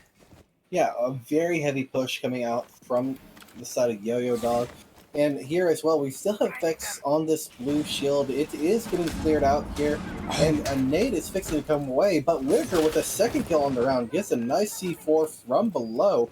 Nice pick off. Oh, he was actually above, so that's actually even better. He was able to get a pick from above and then get out with his life there. But that blue shield has been destroyed now, forcing Vex to push down the blue stairs and reposition towards this kitchen hallway. And we're going to be moving into this final minute of the round. Still a lot of utility on this board, and Senpai getting ready to throw that smoke canister, thinking better of it now, gone up at this moment, but still 3 smoke canisters in the pocket, going into 50 seconds left inside the round. That is 30 seconds of stall and potentially 30 seconds of execute time being denied here. Mello currently, however, going through with the Yana clone, clearing West Main and Kitchen right now, but Vex is currently positioned in a nice spot. Does end up getting spotted out eventually, though, but that's now Mello in a one-on-one against one of the poorer performers for the side of Nokturns this match.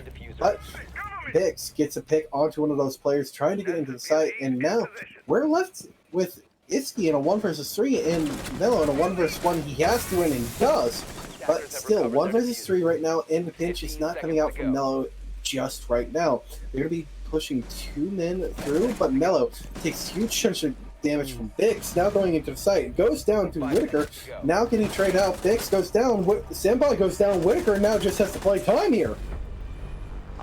Could have been nasty, but then again, when you see those 2 players falling down, the last defender's of course gonna run all the way into Mud Room and just stay hidden for the 1.5 seconds that remained. I guess Sophia could have started to get the plant going, but that was a lost endeavor on top of that. So yeah, YoYo Dog were off to a rough start, and they weren't able to pull it back at the end, even though it was pretty close. I gotta give props where props is due. Nokturns Academy still taking the point home, which leads us into round 8. I like the second half. I always like the second half of a game for a few different reasons. So it kind of throws you off your routine for a few reasons. First and foremost, the team that was defending always the same way because it's their habits is no longer defending due to the role swap. So you have like a puff of fresh air into a map which otherwise might start to get stale depending on exactly how it's being played. Fatigue can start to be a factor. You know, first map went into overtime, absolute overtime, you know, and now the second map, the players are into, coming into the roughly 25th round here, and especially if they were like scrimming before to come into the series, fully warmed up and everything. Now they might slowly start to get tired and to make a few mistakes, which once again would throw curveballs to our analysis and what we'd be expecting from the players. You know, all those little factors combined to one another. Now they really make it so that I just love my second half, man. I don't know how to say it other than that. Yeah, I think you make a lot of good points there, and now bringing it to the meat and potatoes here, that basement site, something that I said a lot of teams don't tend to favor, being brought here as the secondary. Needles, you gotta stop this. You're Wamai. You're not Alibi. You're Wamai. You just gave them an opening pick. You're making it harder on your team yet again. You gotta stop this. You're playing confident, but now you're playing cocky. You need to stop being the opening death here. Whitaker also goes down. I cracked the code. Nocturns Academy banned Thermite, and this is because from the get-go, even though they were not defending first, they planned to go in the basement area because this is where you want to have those, due to the garage wall, of course, you want to have those big man-size opening that you can run through. Well, this is not going to happen this time around. Mello gets another kill, so Nocturns' defense, or basement defense, gets another frag. It's just not going their way. Senpai is panicking at this point. I don't mean to cut you off here, but this is exactly what I meant when I said you either go for these extended roams and you succeed by wasting a lot of time, or you go for these extended roams and you're just putting your players on site in a disadvantage. And would you look at this? 4 players dead. Less than a minute left in the round, and now we're seeing a site execute at 90 seconds in. It just baffles me why players will go to this basement site, but it baffles me even more why Needles would go for that play. That is 2 rounds in a row now that he's gone for a spawn peek. 2 rounds in a row here that he's gotten beamed. He's literally been fried, burned, executed, served up, thrown on a platter, and been told, get back on camera, stop this. Pretty much. Pretty much. There was nothing that Senpai could have done in that situation. In a 1v5 situation, he kind of tried to go for a roam, which is why he left the bomb site, but then had to get back on site ASAP because he kind of put himself in a retake situation. And it went just about as well as he would have expected it to. Thus, leading us into round 9. The scoreline stubbornly staying tied. Is it the first time? This is the first time we're seeing Nocturns defending the top floor. Like, they went games room for their first defense and basement for their second one. So we have not yet seen how their way of defending it looks like. Yeah, this is going to be the first top 4 defense coming out from Nocturns here. And it should be a good defense should Needles be able to make it outside of the first 15 seconds of the round here. I'm livid, to put it bluntly. I know I would be, if I was the coach for this team, I would be screaming after that, because that is multiple times on 2 different maps now that going for the aggressive spawn peek, like a dog that just doesn't learn, and just getting completely and utterly blasted. But we're at the 15-second marker, and Needles is still up, so this is looking like a much better round than the first 2 for Nocturns. And as a matter of fact, Vex gets a good pick there, but still in a 0 cam, hasn't been shot just yet. And you know, Kale is not, just like you mentioned, Kale is looking at Hibana right now, so not holding a flank drone, not holding any kind of camera whatsoever. So yeah, even the dead players can contribute to the team. Kale, get on a cam. Whitaker has not yet been spotted on the first floor, and this is interesting because he's got an HSL, he's got a shotgun. You got two attackers, on not only one, standing right into library, where you could toss an HSL or blow their feet up. Lack of intel, maybe, because that was an opening that has not been utilized whatsoever. And now it does not matter at all. There's no 2v3, 2v5 situation. Nocturnes don't need to resort to the kind of trickery that a mute from underneath would imply. Yeah, and as well, I'm just going to point out, not a play you make in man advantage. Apparently, he went for a little bit of a cheeky play. But Needles, okay, and actually living past the first minute of the round and actually having an impact on this defensive side to start. And, it's honestly, I'm not going to say anything about the specific play he just made. It's man advantage. If he goes down, it's a 2 versus 4. You still have much more man advantage. And actually, we're going to see Whitaker here being spotted out by the Zofia. Does take about 60 HP if their damage away. Don't know why Senpai didn't detonate that smoke canister. That's 10 seconds of denial for the Zofia, taking off the board. And now Needles going down as a result of Senpai not detonating that smoke. But we're going to see Whitaker getting a refrag on the other side of the map and hitting an amazing shot from Solar onto the Ego balcony door. That is a great shot of recoil control and accuracy with that SMG-11 there. I don't know who I'm paraphrasing, but somebody I casted with mentioned that the SMG-11 was like technically the best gun of the game from the standpoint of like the TTK, right? Time to kill. It shoots fast. It has a decent amount of damage per bullet, but more importantly, it shoots fast. You know, it's a zipper. It's a buzzsaw. It has a poor recoil, and of course, no optics, no anything along those lines. And on top of that, you know, a tiny magazine. But if you land your shots, which implies recoil control, the small magazine, and the lack of sight. Once again, if you're hitting your shots, why would you need an ACOG or anything along those lines? This is where the SMG-11 shines, plain and simple. Attackers have located a bomb.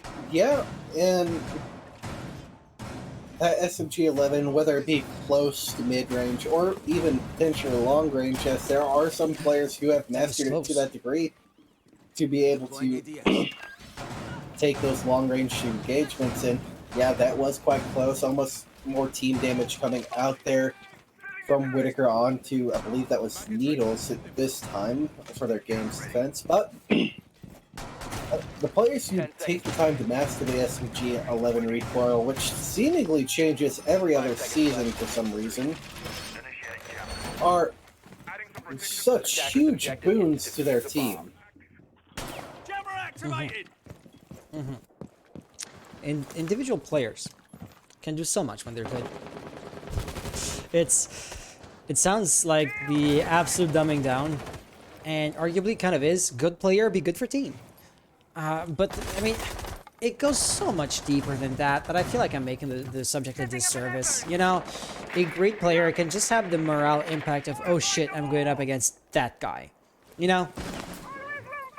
You look up, you're in rank, you look up the guys using like R6 tab or what would you realize the other guy is like 2 ranks above like the average of the lobby, and you think to yourself, well shit, I'm just gonna use every single gunfight I have against this guy. And now, you know, your brain is playing tricks on you. And yeah, this isn't even without talking about like the proper ranked aspect or comp aspect of everything on top of that. And that's another thing, getting into the mental space of these players. You know, you saw Needles kind of manning the all chat there after getting that pick there, and Owen kind of getting really perturbed by the fact that he was doing that. You know, something that was unexpected by them, and that could be something that could give Nocturnes Academy a little bit of an edge going into the remainder of these rounds, as you have one player essentially on full tilt. The all or nothing situation can be dangerous too, you know?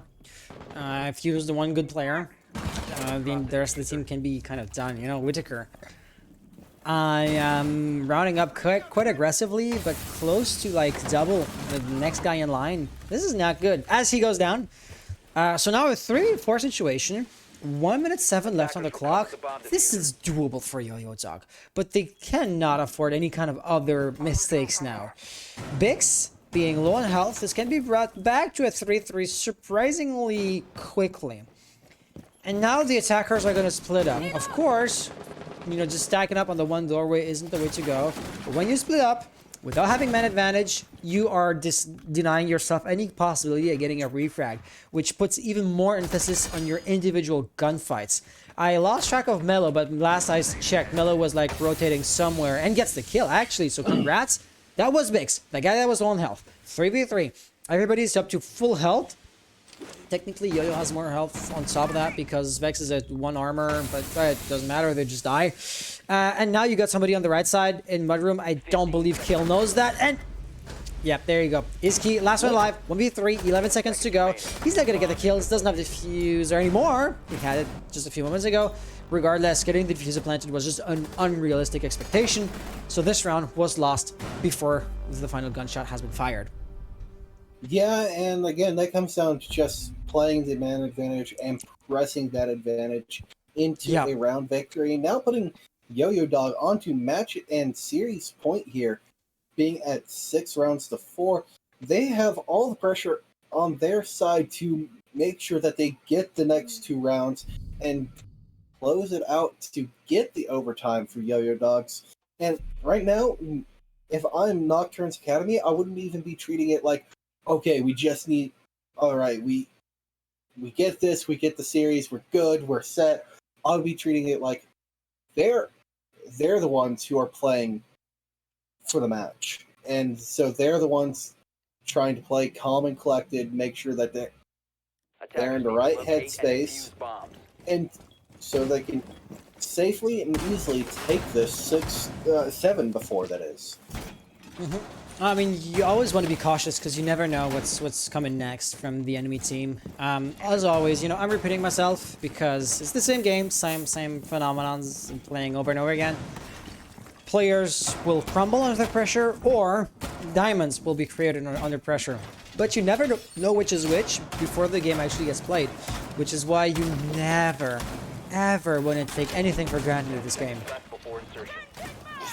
Yeah, because something I like to commonly and frequently say, every second, every moment, every single bullet shot, any single action in every second in a round of Siege matters and could be the exact second and moment you need to turn a match around into your favor. Mm-hmm. Exactly. Well, nicely worded. You never know. Any second could turn the face of a round. Never let your guard down. Ever. Every second in a round is your chance to turn the entire match on its head, and that's what Siege is about. It's about those heart-pumping, adrenaline-rushing 1 versus X situations, those late-round X here. It's those moments where you're all just crashing on the site and hoping for the best. You know what? That long-winded sentence, we are going to get back to it after the stream. Condense it to like a couple of words, sound bites, and you're gonna put this as, you know, your description on a Twitter bio or what will you? Because you just gotta reword it to not be that long, to be a bit more concise. You improvise it, right? I cannot blame you. But reword it like just in order to have something that sounds good. And it's gun, by the way. Yep. Yep. Let's talk about the match. Okay, we're in a match point situation. So let's not underestimate anything here. YoYo Dog, they kind of pulled a comeback last time around, but Nocturns, true to what we saw in the first map, still like keeping the lead. This time, however, if you're a Nocturns Academy fan, you would just hope for their sake that they do manage to win it without having YoYo bring it back into overtime, because, you know, in overtime, anything is possible, and in Nocturns Academy's shoes, you would not even want to give YoYo the possibility of you bringing it home. So, this map is going to be important. Nocturns lost Whitaker early on. Once again, that is like your only nitro off the board early on. Not too great. And I also want to note, On the attackers, you do have, of course, Nomad, but also the Claymore of Izki. So these couple of gadgets put together can really deny a bunch of rotations. The roamers will have to be extra cautious.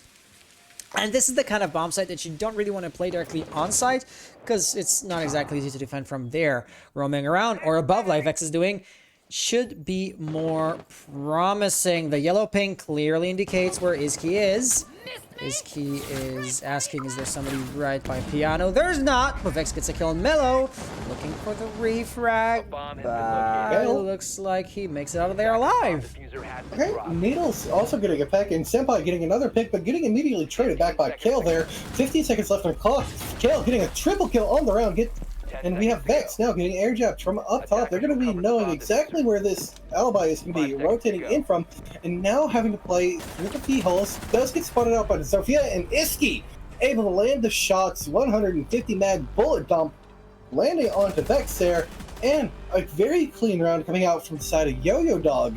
And a match that has been clearly looking like Nocturns' match to lose. They had a slight disadvantage, but YoYo Dog brought it back. So for a second map in a row, we are going to play all rounds of regulation time. Let's see if YoYo Dog brings it into overtime yet again. I would be curious, because my note-taking isn't exhaustive enough. My apologies on that front. How often has YoYo Dog won a couple of rounds back-to-back-to-back? Because they needed that would be 3 rounds momentum? That was both maps so far.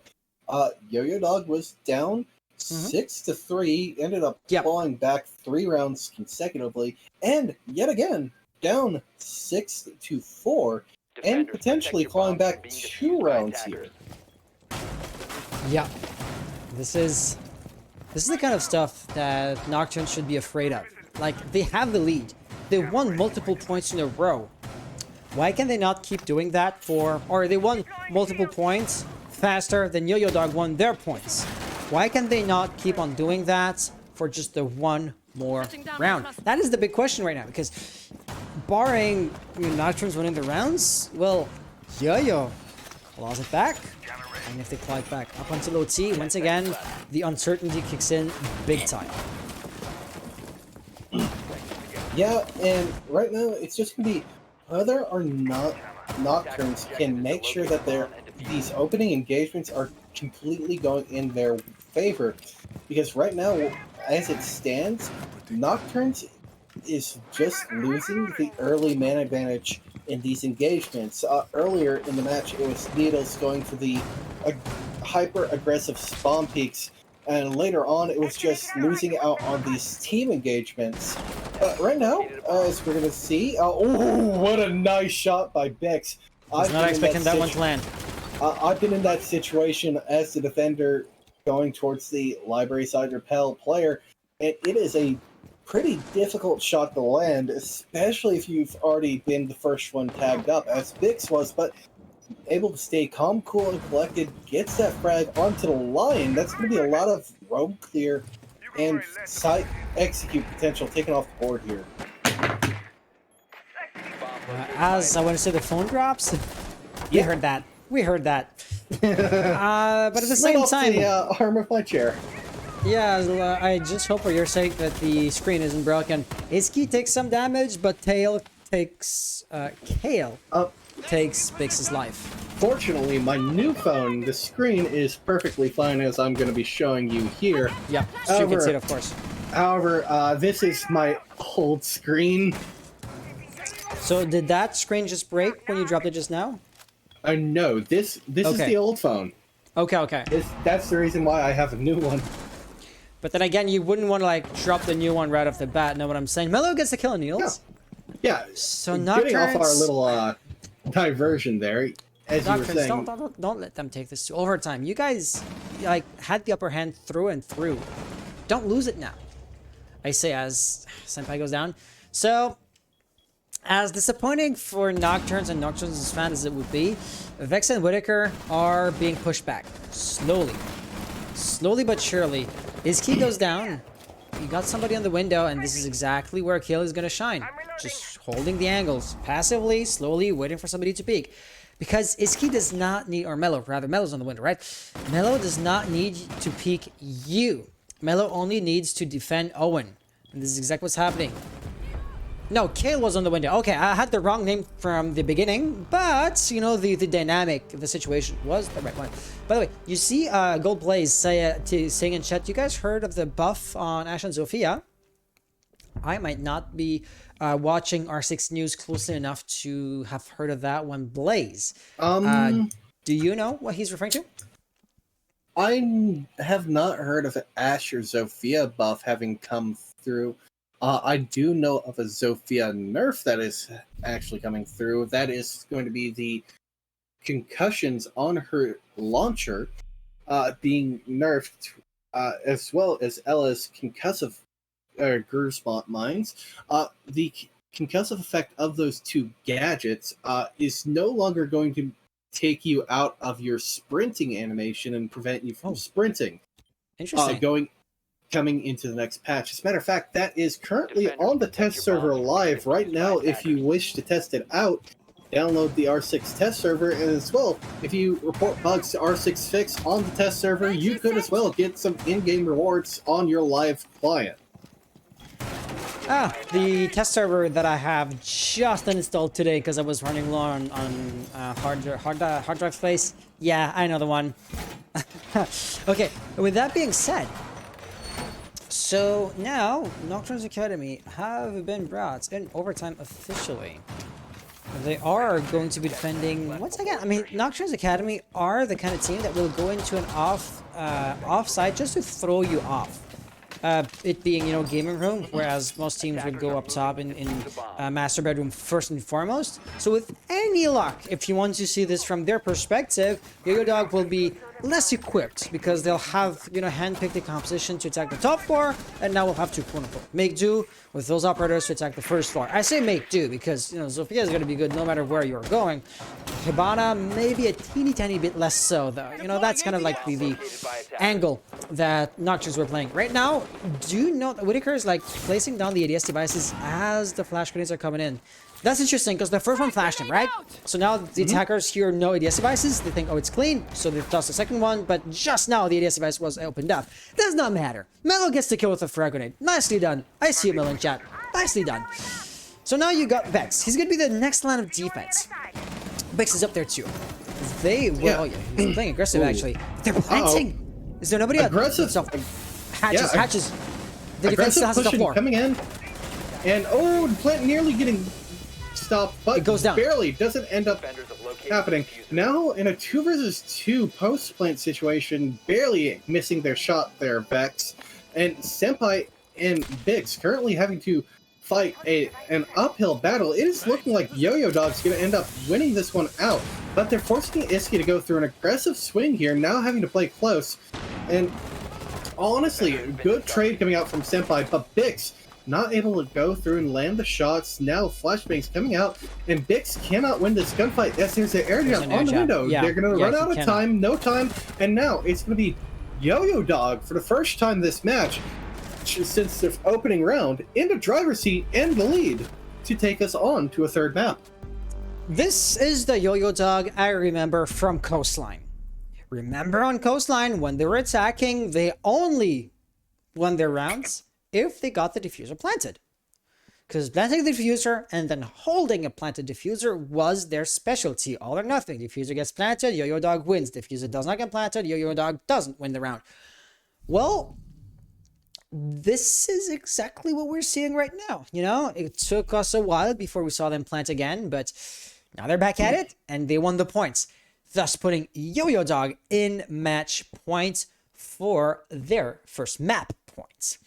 It is going to be interesting if we end up going into a third map with both first maps going into overtime. I did mention, you know, fatigue and stamina would become a bigger and bigger factor, and for a third map this would absolutely be the case. But let's not get ahead of ourselves. I gotta say, I'm getting tired too. With that being said, yeah, second to last round, no matter what happens, or last round if YoYo Dog was to win this round right here, master bedroom defense. YoYo doing the expected thing, like I alluded to earlier when I was saying that Nocturnes were kind of off meta, purposely, that is, for going into the first floor. Yeah, and potentially we could be seeing that third map come out here off the backs of this round. As stated, Yo-Yo Dog comfortably in the driver's seat right now to end up closing it out. And Attackers are right heading now, out we're to just going to be seeing if Nocturnes can turn that early man advantage back into their court, because that's something they've been lacking on right now. And going into these rounds, they've been losing the early man advantage multiple times on all of their engagements. And right now, we're going to see if they're going to be able to take out this Jaeger, who hasn't set their ADSs up. What? Mello could be quite attackers have located tenacious, a bomb. but correct me if I'm wrong. This is quite similar to the very first round. 3 ADS devices. This could be overwhelmed by, hey, look at that. Whitaker's 3 flash grenades. And then Bix with a frag from underneath. You just gotta make sure that the ADSs have been spent. They have been spent. Flashed as he is. Frag grenades coming And out. the nade. Does not land true. How Oh, was gets that a pick not on the punished face. though? He peeked the window and they did not Oh. take him out, and Senpai is gonna suicide on his own nade. Wait, wait, that wasn't a suicide. It was. No, Nomad. Oh, it was a TK. It was a Even team kill by worse. Bix, but the game registered it as a. You're right. Okay, How does Nomad so suicide? to explain Yeah. what happened there, that is a ooh, good night, Needles. That is a bug that happens when someone immediately pulls a grenade out of their pocket and it is registered as a game entity. So that grenade the pin was pulled and it was ready to be thrown. However, it was at the exact frame perfect time that it was still considered an entity not tied to a player. And as a result of that, when Bix got killed, Senpai had a grenade dropped at their feet, but because that grenade isn't tied to a specific player, it doesn't give you a threat indicator. And so that grenade sat there for 5 seconds on the ground, and Senpai just got blown up. Unfortunate that a bug is going to end up costing this map for Nocturnes, most likely. At this point, most likely. 2v5 situation. I don't see how you come back from that. Yeah, Vex is kind of... Vex is definitely stuck in the staircase now. Gonna back down. And yeah, Yo-Yo Dog is gonna take it. We are gonna go into map number 3. And what can I say? Both teams just, juking it out. Trading blow for blow. Both of the noses just as bloody as their opponents, so to speak. And yeah, it's just a contest of will. Who wants it more? Seems to be the only question that remains at this point. Yeah, right now, I think this is just a little bit too back and forth to call the series at this moment. I still want to try and give a little bit of an edge to Yo-Yo Dog here, but Nocturnes Academy has been kind of showing signs of life and been putting up a good enough fight that I cannot call it one way or another. So my next question to you, do you want us to take a 5 minutes break, or do we jump right into the next map? I think we go ahead and give people what they want, get right into the next map, and go ahead and get this knocked out of the way here, as all the players are already ready here.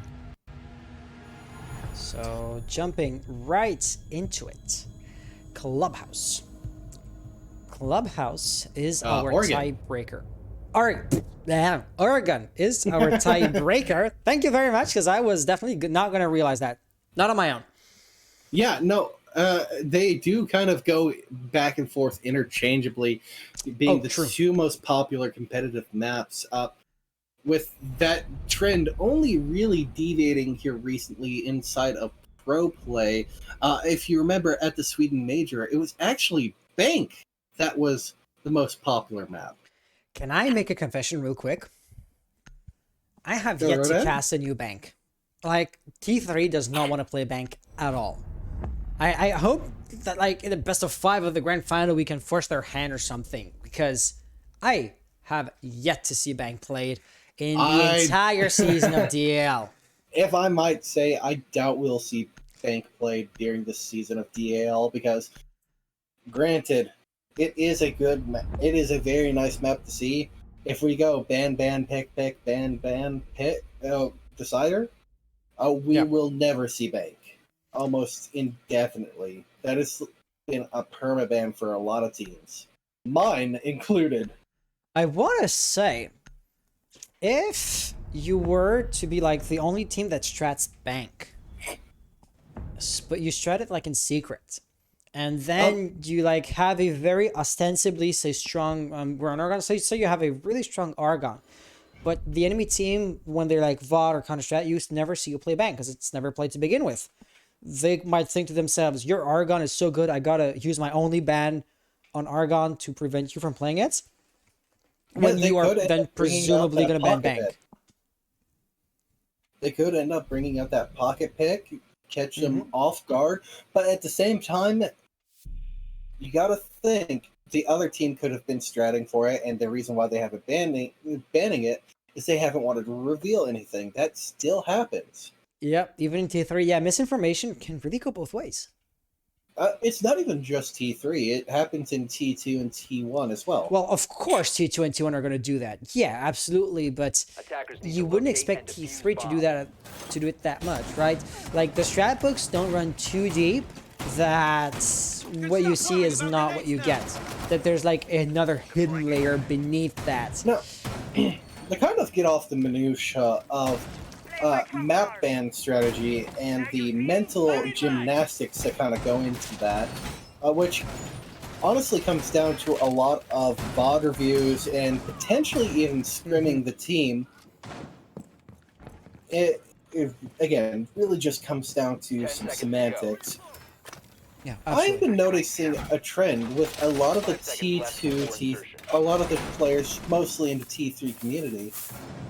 There's been a lot of people talking about League of Legends and playing it in the T3 community recently. Really? Yeah, I Does follow. like, do your I like mean, R6 skills transfer over to LOL for some reason? no, God no. Because I'm not a part of those players, real, so I was like just asking out loud, you know? The only real thing that I would say transfers over to League of Legends would be reaction time, and potentially just your ability to learn and be able to think tactically about a game. Because League of Legends, again, is a MOBA, but yeah, it's certainly different, of course. The main strategy around a MOBA is knowing what to build, how to build, counter matchups, and when to rotate for different objectives or different lanes. But as I say that, Needles gets the opening pick on Owen, who was trying to go in an entry into dining, as we see Mello here actually going for an attempted refrag. And Bix is probably going to be saying sayonara here recently, but Mello didn't even pull the trigger, pull the pin rather. No, he did pull the pin, but didn't pull the trigger on that nade, as he was aware of Vex having made some noise around the stage here, and does end up sailing true, dealing about 5 damage to Vex. That's just a little bit of a parting gift as a result of the shrapnel system, but not any real damage so far dealt. Somebody just shot through the Prisma right there, so they're gonna know exactly where that silhouette on the balcony is. I want to say that looks like Shiesty, as Mello takes some amount of damage, inflicting, you know, Needles is low, right? I was gonna say the superior rate of fire of Needles should give him the advantage. It looks like Mello does not care. He shoots at Needles, and Needles goes down. I don't see how that Hibana pellet could be destroyed from any defender. So but there's a mute jammer right behind that, so the mirror window is still gonna keep on standing. That was quite nifty, I gotta say. People are dying, so let's just talk about what's happening right now. Vex in the 1v3 situation as they're reviving. The impact, he could have gotten the kill legitimately. If you rush in, that can be a double kill, but he's dazed. Yeah, and we saw yet again another example of that Sophia bug that's been plaguing the game since, again, year 2, season 4, since Sophia's launch. At least we don't have to deal with the monster that was test server and release Sophia, however. If for those of you who don't remember, might not have been playing back then, or just don't quite remember, Sophia, when she originally launched and went live on the test server, had 4 of her stuns which matched Ella's at the time 4 Gersmont mines that she had. And as well, between the two stunts that between the stunts of both of them, they would prevent you from sprinting, slow down your mouse movement, and had a very similar disorienting effect that they do today. However, it made it a little bit harder to see on your screen. Yeah, it made your screen darker, I want to say, right? It made your screen darker. It's similar to what happened with Echo drones, because I believe this was a change made last year, if I'm remembering correctly, which was a baseline change to all concussion effects, where they mostly just kind of remove your hearing, they blur your screen, but not to a severe degree. And specifically, what they did was Echo drones used to make it to where if you were sprinting while under the concussive effect, you would get a tunnel vision effect, where you would, when you were sprinting, the duration would last longer, and you would have a lessened vision cone. But they removed that for both all stunts in the games. If I may, I don't think I agree with that. The stun grenades point, just like flash grenades, is not to actually. Oh no! Somebody. It wasn't. I wasn't talking about flash grenades. No. But then I know. Oh, okay. Go ahead. The concussion, just like the flashes, their point is not like truly within the meta. Their role is not to be tossed at somebody to get the kill on a disoriented opponent. It's to, suicide on a Jaeger or on a magnet, so that the real utility can then, say, destroy a deployable shield, or a grenade gets the kill on somebody, that kind of stuff. Yeah, which is different from other FPS games entirely. Yeah, exactly. Except for potentially Call of Duty, because sometimes don't quote me, because I don't watch a lot of CDL. I don't keep up with the competitive metagame in Call of Duty, but I do know that trophy systems come in and out of the meta game inside of Call of Duty, depending on how the throwables are. Mellow with a nice grenade from below. Just as Needles shot his gun, so like the sync was so perfect, I thought for some reason Needles got a kill, and I was gonna say, where was that guy? I feel like we're going into too much of a tangent, so let's just talk about the map. Senpai also kind of lost connection, so this is unfortunate because, plus Whitaker going down, in all effect, YoYo Dog has the round now, barring like a major blunder on their parts. Yeah, and Needles does actually end up getting a return frag a little bit late there. And unfortunately, it does appear as though we have lost a drone to a mute jammer. It can be recovered if they want to be a bit risky about it.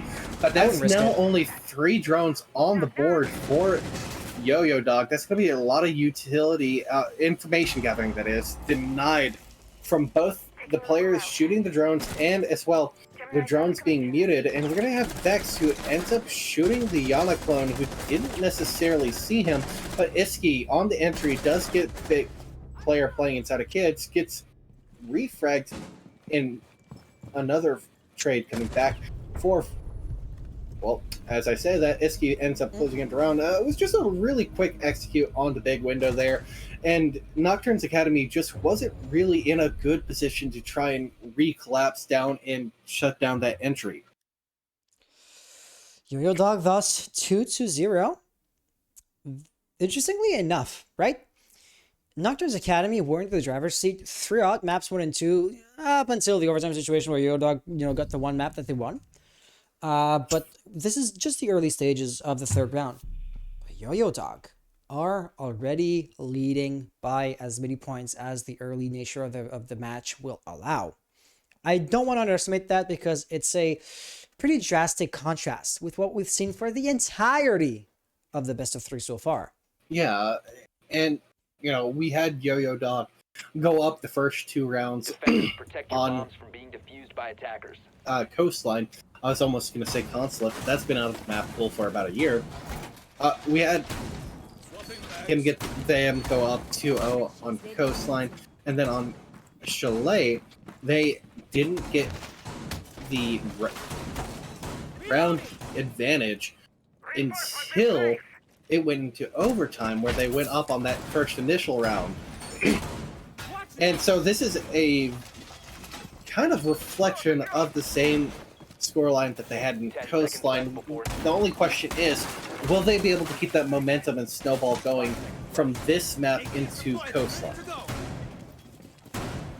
Attackers are moving out to locate a bomb and defuse it. Pretty The next rounds, like in Coastline, that is. pretty good questions. The kind of questions that you cannot like predict in advance, right? It's just a matter of, hey, we'll wait and see, and we'll get back to you once we actually have the answer there. Needles is being aggressive, and you are the one to note that through and through, so I'm going to do my part. Needles died as an entry death way too often, or open death rather, way too often. So good for him that he didn't lose his life there.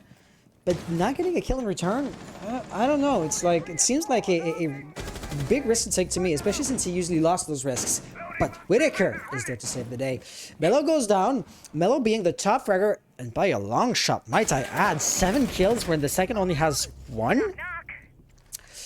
Whitaker goes down, so yeah, you can have it all, I suppose. Still, getting the kill on the top frag for YoYo Dog, looking at the numbers, should give Nocturnes Academy more than just a fighting chance. Yeah, especially given that, you know, if you consider Whitaker is playing Jaeger right now, so they got a pick and then ended up being traded out. That is basically all you really need to do to have impact on Jaeger, because his gadgetry is passive. He sets it and forgets it, and then he goes and does what he wants. That is still what Jaeger has done since the very beginning of the game, and will always do moving forward, ever since he was a 3-speed with an ACOG on his rifle. Ooh, dark days. The darkness. Do you remember when it... Honestly. Okay, I gotta honestly, say... Jaeger being a 3-speed is actually less powerful than him being a 2-armor 2-speed, in my opinion, because he's able to take 1 to 2 extra bullets now, and his gun still hits like a truck. Don't underestimate just how quickly you could peek and, you know, bob and weave in and out of sight with a 3-speed, as everybody's just dying.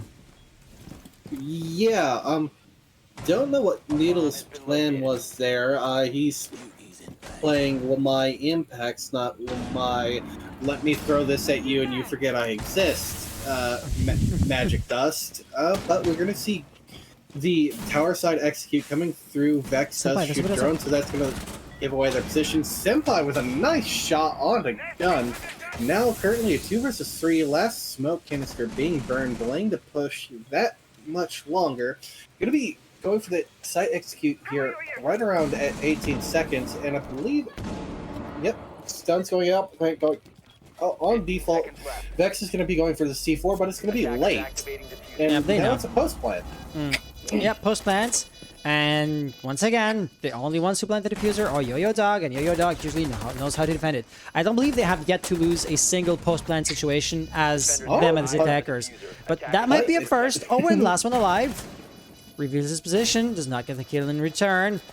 That diffuser is being destroyed, but they have to get up. And no, he still wins it. Yeah, Owen, not having had the best performance on these first 2 maps, now shutting up and showing up on this 3rd map of Oregon, and little bit of BM coming out from the chat on Kale's point of view. That is a little bit of that mental game coming out, as I said, and for the first time, YoYo Dog with a dominating lead on their first side on a map. Yeah, these 2 teams aren't keyboard warriors too much, and I gotta say, you know, it's drama, it's cheap entertainment, just like, you know, any kind of like reality show on TV would be. But hey, is it ever entertaining to watch? Just banter a bit more, try to play in their heads. But then again, if you only think about banter, this definitely happened to people I've played with before, well then you're no longer focused on the game, which opens up another entire world of like meta strategy that I don't think I'm going to get into right now, because the rabbit hole goes way too deep for the time I have at hand right now. Yeah, so one of those topics that when you discuss, it's really, really in-depth, but moving on, we're going to be seeing another basement hold coming out from Nocturnes Academy. They're going to try and stick this one as they're other two top 4 holds haven't worked out, and they're not willing to rotate to a tertiary site or try their top 4 hold again. And moving out, we see 4 drones deployed, only one of them being shot. That would have been guns. So honestly, already a win for the side of YoYo Dog, since they have 9 drones still that they can use to clear these roamers, get this intel, and honestly, this is a point that I like to make. Anytime you can get out of the preparation phase as an attacking team with 9 or 10 drones, that is a win in my book. Yeah, knowledge is power. It's not everything, because once you know where the enemy is, you still have to shoot them down. Granted, but it does help out a fuck of a lot, if you will pardon the vocabulary. And speaking of intel, there was the T2 cutoff drone that saw Whitaker, and he nearly had his head taken off by Owen there, but barely ended up getting out there. And ooh, what a nice angle coming out from Owen here onto the basement stairs as well. Almost took out, I believe that's still Whitaker there, who's playing onto the T1 stairs, who's now fallen back in off 2 pillar.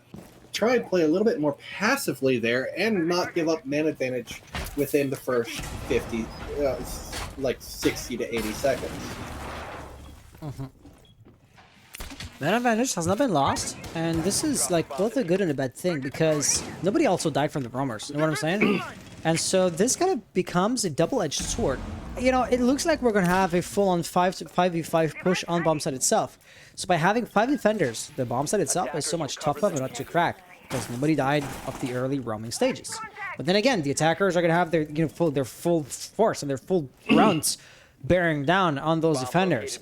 So stronger wave crashing against stronger rock cannot help but create like an epic display of epic proportions, which is building up right now. The anticipation is growing, frag grenades being rolled, but whoever it is behind the pillar is not dying. It is Jaeger right now. It was Malusi, goes down, goes to a refrag. Bunch of kills happening. 3v3 if you don't count Kale. So, no! Okay, Needles in a retake situation behind the mirror window. The mirror window. There's somebody. Yeah, Diffuser not being planted. They're reviving Kale. This is not looking good now. Yeah, this is not looking good at all, because now we have Needles having to retake onto site with a Mira window of all things and a player on it right behind him, just trying to run past it, hoping there's no one positioned there. But unfortunately for Needles, they had already taken site so fast, and there was already a player positioned inside of the closet, opening YoYo Dog up surprisingly 4 rounds to 0 on their attacking Oregon of all things. Talk about unexpected. Like, who'd have seen this coming? Not me. Question. Once again, are Nocturns just like falling asleep because they've been playing for 3 maps at this point? Maybe more if they were scrimming before? Yeah, match fatigue is a real thing. It affects everyone at all levels of play, whether you're the lowest T4 player or the highest T1 player. And that's something that, again, really just has to be figured out and solved by some tests of endurance. And that's exactly like the crux of the issue. It is kind of hard to work on your stamina. Think of it from the perspective of like a team that wants to improve. When you're tired, you're no longer learning. So the best thing would be to take a break, you know, do the other things that you have to do in your day, and get back when you're well rested, you know? And that's another thing. You think about all the things that you have to do to prep for the game, inside of the game, on the server, scrims, warm-ups, dry runs. All these things. And just practice and stratting.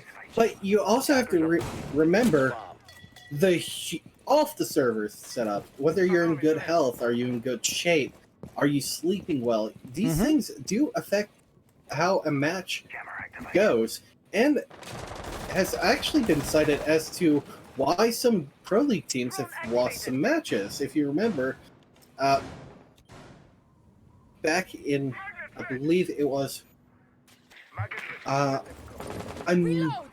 don't quote me 100% accurately, but I think it was actually OXG originally at SI, and then as well as Sonic's player Yeti at the Mexico Major, talking about food portionings, and so they were kind of feeling off their game.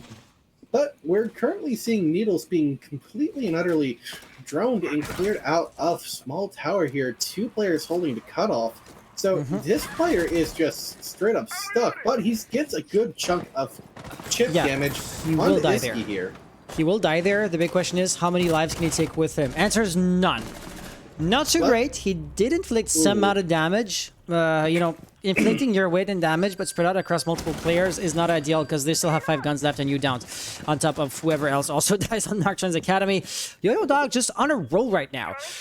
So do you still have a few roamers? Senpai is already receiving the pressure and oh gosh, they're pressing him hard. Like they're all converging on his location. They're all up in his pudding cup and they are not happy, but Bix and Vex with 2 nice shots to try and even up the man count just a little bit.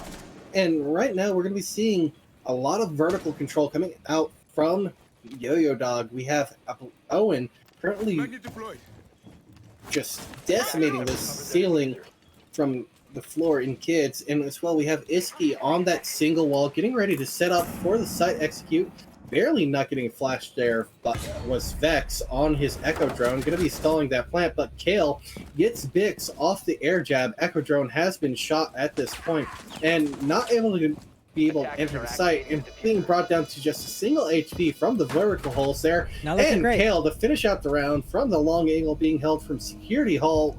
That is also why meeting control of this Z Hall and meeting control are so important when you're going to play on these sites. You know, I want to get back to what you were talking about before, because that subject was so interesting that I will absolutely just live in the past. But actually, to respond or to react to that, allow me to make the parallel with another competitive discipline, it being bicycle races, you know? So the anecdote, which I read in a book about self-improvements, talked about the national British cycling team. And apparently until I want to say roughly like the turn of the century, I don't remember like the exact dates, but it's irrelevant.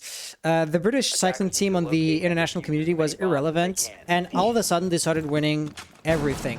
Why was that? Because they hired the one guy who was going after scraps. If you can find 300 things to improve by 1%, you're 3 times better than you were. Don't underestimate like the 1%.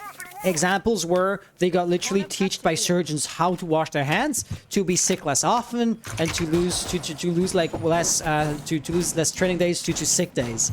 They've got like all their bikes and their workshops, everything painted white, so that any kind of speck of dust would be extra obvious to spot. Because even if it's just half or a quarter of a pound of dust weight on the bike, it adds up. And just going for all of those tiny, seemingly insignificant areas of improvement, they do stack up. And this is exactly where you would never want to take anything for granted, or you would never want to consider any kind of situation too small to be worth your attention. I say as Owen gets a frag and gets refragged. No, rather, Vex gets a frag and gets refragged by Owen. Owen is so unhealthy too, but he's dead. Never mind. And speaking of Owen, we actually have Needles getting that refrag, as a matter of fact. And it's been a really quiet game from Nokturns Academy. Currently 5-0, looking to make this very much looking to make this a 5-1 split. This is not looking good. Ella with the FO12 sneaks their way into Master, and ooh, again that thing shreds. So that thing shreds at a lot of range, which is also why the fall-off damage is being nerfed in the test server patch that's coming out. Now, noted, it was that nerf was specifically targeted towards console players, but it is also a solid nerf because you're going to be seeing less of those mid-range picks from those the Ella FO12 on all platforms. Very true. Yeah, it's interesting because some very specific tweaks are implemented differently on the PC and the console versions of the game.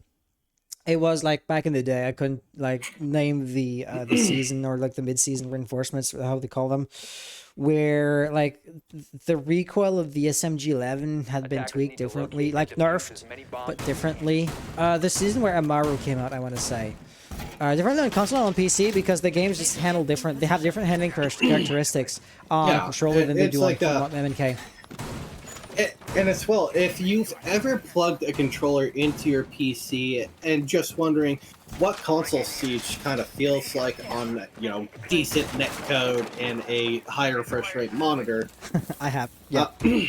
you will notice that controller recoil is way less than on 10 seconds to insertion. PC, but as well, it's still harder to control because you're on the sticks. Which is where you Attackers are moving out to okay, locate a bomb I and know I'm defuse like it. totally abusing the system, and that would totally not be something that is fair play in the competitive setting, so take this for like casual messing around. You know how a Zim is going to emulate a controller to allow you to play MNK on like the Xbox One and the PS4 rather? So what you're saying is using something like Joy to Key to emulate a controller on Emulate PC. a controller, but actually use MNK on PC? How weird would that be?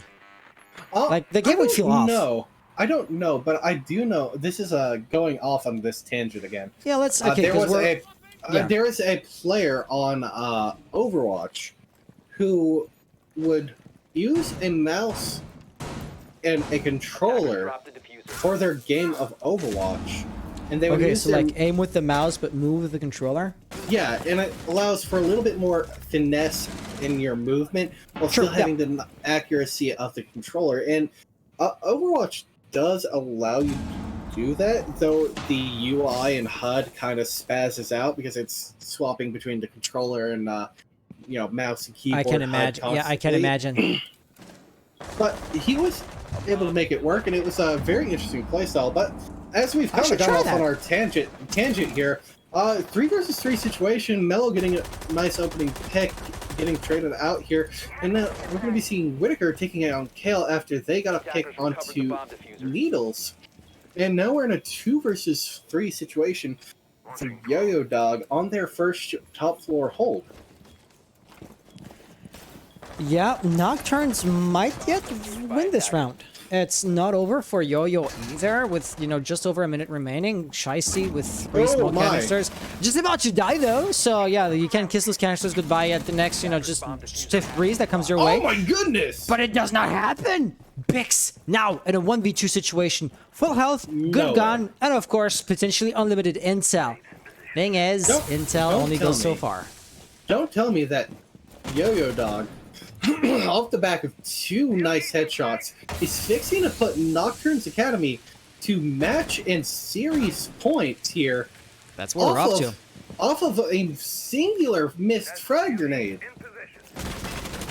This is what it looks like we're going to be off to. Absolutely. Yeah, Gun Shiesty had no rights to stay alive there. Do note that, you know, he just faked his hologram. So the idea being, of course, they're going to think you're not the real deal, and Oh thus my they're going to gosh. be maybe a bit less quick to do the drop. Does not happen. Does not matter. 6-1. Yeah, Once Shiesty again, there. Nocturnes were in the driver's seat with a tiny lead granted, but still for the entirety of the best of 3 except for the third map. What is happening? Like, No did my nade idea do here. that much damage, Smoke? Oh, yeah. Shiesty was almost dead, for sure. And just Shiesty, that one missed nade by Whitaker potentially just cost them this entire series, doing like what was that 105 damage, but not being able to finish the job. That is such a huge detriment to Nocturnes Academy. Mhm. There, one little misplay, one little missed bit of movement and tech, Defenders And when protect you your say bomb potentially small. costing this entire. Yeah, it was minuscule. It was literally a half a meter to a meter that ended up being whiffed. by attackers. Speaking of whiffing, but that ended up being whiffed there, that ended up allowing Iski and Shiesty, Gun, to end up. See, I'm doing it now. You're a bad influence, Hans. Gun to end up clutching that round out. I'm sorry. Okay. Players gamer tags is something I'm struggling with so much. I don't know why I can never, ever. 5 seconds to go. Whatever. Same. So, Sometimes these players just pick some Attacker's weird objective is to defuse a bomb. usernames, and it's just like, okay, who is this? back in the day, when I was an ESL community caster, remember when ESL was a thing? I mean, there's still a thing for like APAC. Oh, could we be seeing a bunker rush with a Gone 6 here? Yes, Nocturne's kind of betting it No, all on the dual table. rush. Mello's right there. Everybody's just like, Mello. okay, this Ooh. was like their last-ditch effort, clawing their way back, but it's just falling apart. Already a 2v5, this shield there is going to be, yeah, of course, Needles, last one Yeah. alive, arguably alive only because he's outside of the building, and dead. Flawless round. Perfect ending for YoYo Dog. Yeah. I will say, though, if I'm Mello, I'm not throwing that last kill into the highlight reel. It's a little bit rough there, even knowing he was the top performer for YoYo Dog in this map. And I believe he was also one of the top performers inside of Chile as well. But GG, well played from YoYo Dog, ended up going to the decider map, which was their favorite and best map, it seems. And I don't think we have much breakdown on that last There map there isn't much because to there add. wasn't Yeah. much to It was break so down. one-sided. It was so one-sided. But anyways, it was just a great show of endurance for YoYo Dog in the end there to not only be able to show up a very dominant Oregon, but as well as clutch it out and close it out 2-1 after losing a very heartbreaking Coastline match against Nocturns Academy. But I do believe we have a little bit more before we do end the stream here. Am I correct, Hans? I will have a few more things for you. A few more things that I may need to confirm because I've had some new information come in through Discord. So let's go with what was originally planned. We had a match planned for tomorrow, but then multiple games get scheduled on the same day. It happens. And so you have to pick and choose which matches you want to stream. It just so happens that one match was going to be played at 6 p.m. and the other at 9 p.m. Do note the 3 hours difference for a best of 3. So we're going to try to stream both best of 3 series tomorrow nights. I mean, for me, as the observer, producer, and everything, is going to be absolutely gruesome. I will rotate, of course, players and casters out. So they're going to be reasonably well rested. I gotta say, Power of the Storm has offered to cast both of the 3s, and I gotta say, I applaud the commitments. But now I have somebody on Discord say to me that their team is forfeiting. So I'm just gonna have to check real quick. That person DM me. I'm gonna look them up in the server. Okay, that person has the Team Mystic Academy role. And when was Mystic Academy playing? They were playing at 7 EST. So they were like the one game we were not going to stream. So it's always unfortunate to lose like one match to a forfeit or to not have a match played due to a forfeit. But as far as like the stream is concerned, if I was like to just have a selfish worldview right now, it would not impact what we have going on tomorrow. So false alarm.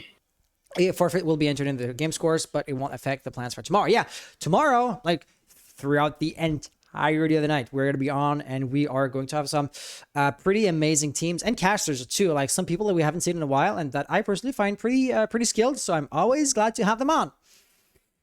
But that is it for tonight. That is it for that what we have planned for tomorrow. An amazing victory for YoYo Dogs. Congratulations to them. Once again, if you forgot who they were, they are the ex-Valkyrie roster who presumably left the org, but it's the same team. It's not that the players disbanded and that they sold the spots to an entirely new group of people. Is there anything else you want to add on to that? Because I think I have gone on my long-winded turd for long enough. Yeah, no, I don't think there's anything else to add on to that. So thank you, ladies and gentlemen of the Digital Athletes League, for tuning in tonight. My name's been Blaze. This has been Hans with me tonight, and you guys all Have a great night as we sign off. See you all tomorrow.